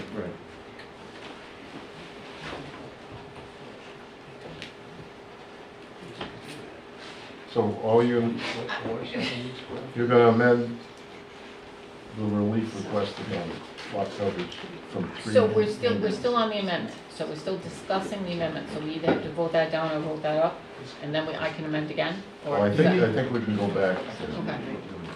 So we're gonna go, Hold on. lot coverage. Hold on. Yeah. Hold on. Mike, can you get that dimension, the width at the wraparound? Is it 3.9? I can't measure it, so, right, on this graphic, this shows us 5 feet to this point, from here to here. So, I don't know what that means. If you want me to go back? Yeah, the problem is, Mr. Brunetti, just, again, my dad was in the lumber business. The architectural plan you're looking at Mhm. doesn't match the site plan. That's where I am at this So, point. yeah, so. So we don't know what we have. Well, you gotta go by the site plan. So you. Well, if you go by the site plan, then So that's, 3.69, you're gonna reduce that a foot at the top. We're not gonna, don't have to. No, you're not reduce gonna it. decrease You don't that. have to reduce it. Hang on, that's where we are right now. Okay. Right now, no, you're right. It's on 5.69. No. So, show me what are you talking, right there? Yep. I can't even see your, I can't even see your dot. Is it? It's right There, there. yeah, right there. Is that what you're talking about? Mhm. And what is that, what you I said? believe it's 369. Yeah, 367, yeah. That brings it down to 2.69. So to do this, we've got to figure out what that square footage is and amend it with Tom's suggestion. Because I'm not at all comfortable going to 2.69 on either side of that. Can we take a little break? Oh, Would you like to? Yeah, it's been 3 hours. Mr. Chairman? What? Just an article, we'll take a break. Sure. While you do all of that? Yeah. Yeah? Yeah, we'll Sounds like take a 5 good minutes. idea. Sure, absolutely.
We can go. All right, so where were we? What would you like to do? We were We were discussing what we we were would do. with discussing square the footage. amended motion. Okay, and then, right. So, Mr. Chairman, based on the fact that the wraparound, which is still there, is 3.9 feet, I am not at all comfortable taking a foot off either side. So I'd Okay. like to amend my amendment to your motion to drop it to 6 feet across the front of the porch, period. Comes down to 40 square feet, so I'd like to do it in square feet, so if they decide they want to do something different, they can. So my amendment to your motion would be to reduce the lot coverage by 40 square feet. Second, or do I have to amend my motion? No, you have to Okay, make that motion. So we're, just for sake of argument, we're coming down to 336 square feet. On the, it's 376, that's being asked for. Okay. Right? Well, Mr. Chairman, I didn't do the math, but if you're taking a foot off No, the front, 40 you're square taking foot reduction. 40 square feet, 40 okay. right. So That's different than something- what Mr. Brunetti just said. He said 6 foot across the front only. No, I Which followed up equals- with, and I followed up with, I want to put it as 40 square feet and let the applicant decide where he wants to do that. Whether it's on the porch or wherever, it's up to him. So then not 6 feet across the front. No, 40 Got square it. feet. Okay. Oh, wait a minute, so, wait a minute. We've got C 363, is it? Staff had 363, Mr. Calderon had 376, I believe. Mr. Calderon is the PLS. Okay. So your relief will go, So I make a motion to amend my existing motion that we grant the relief requested with conditions as stated, with a reduction of the square footage of the porch area well, by 40 feet. just the lot coverage. The lot coverage The by lot 40 coverage, so it's gonna go Right. from, so we're gonna grant a 336 square foot Lot overage. overage under that, right? Lot coverage. So that's the motion. Second. A motion has been made and properly seconded to grant the relief requested with conditions. Is there any more discussion? So the staff conditions, the amendment to the one family and the 330. Yes, they're in there. Yep. All right. All right. Hearing none, all those in favor? Aye. No. Opposed? No. You- Okay. All righty, that passes 4-1. Thank you Good very luck. much. Thank you, everybody. Okay. Jill, do you have anything for us this evening?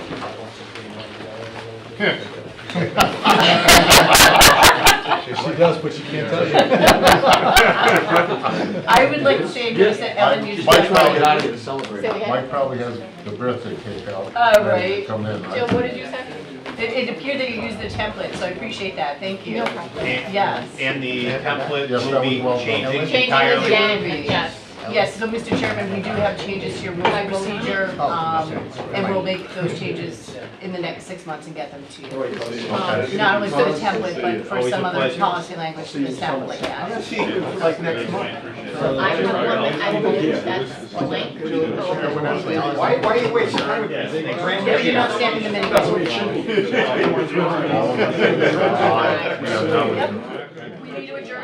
I just said, Okay, we're not stamping those because they're reducing it by 40 square feet, so they're gonna get us a new site plan. Oh, it's still on tape. We need a motion to adjourn. we didn't- We already did it. Oh, we did.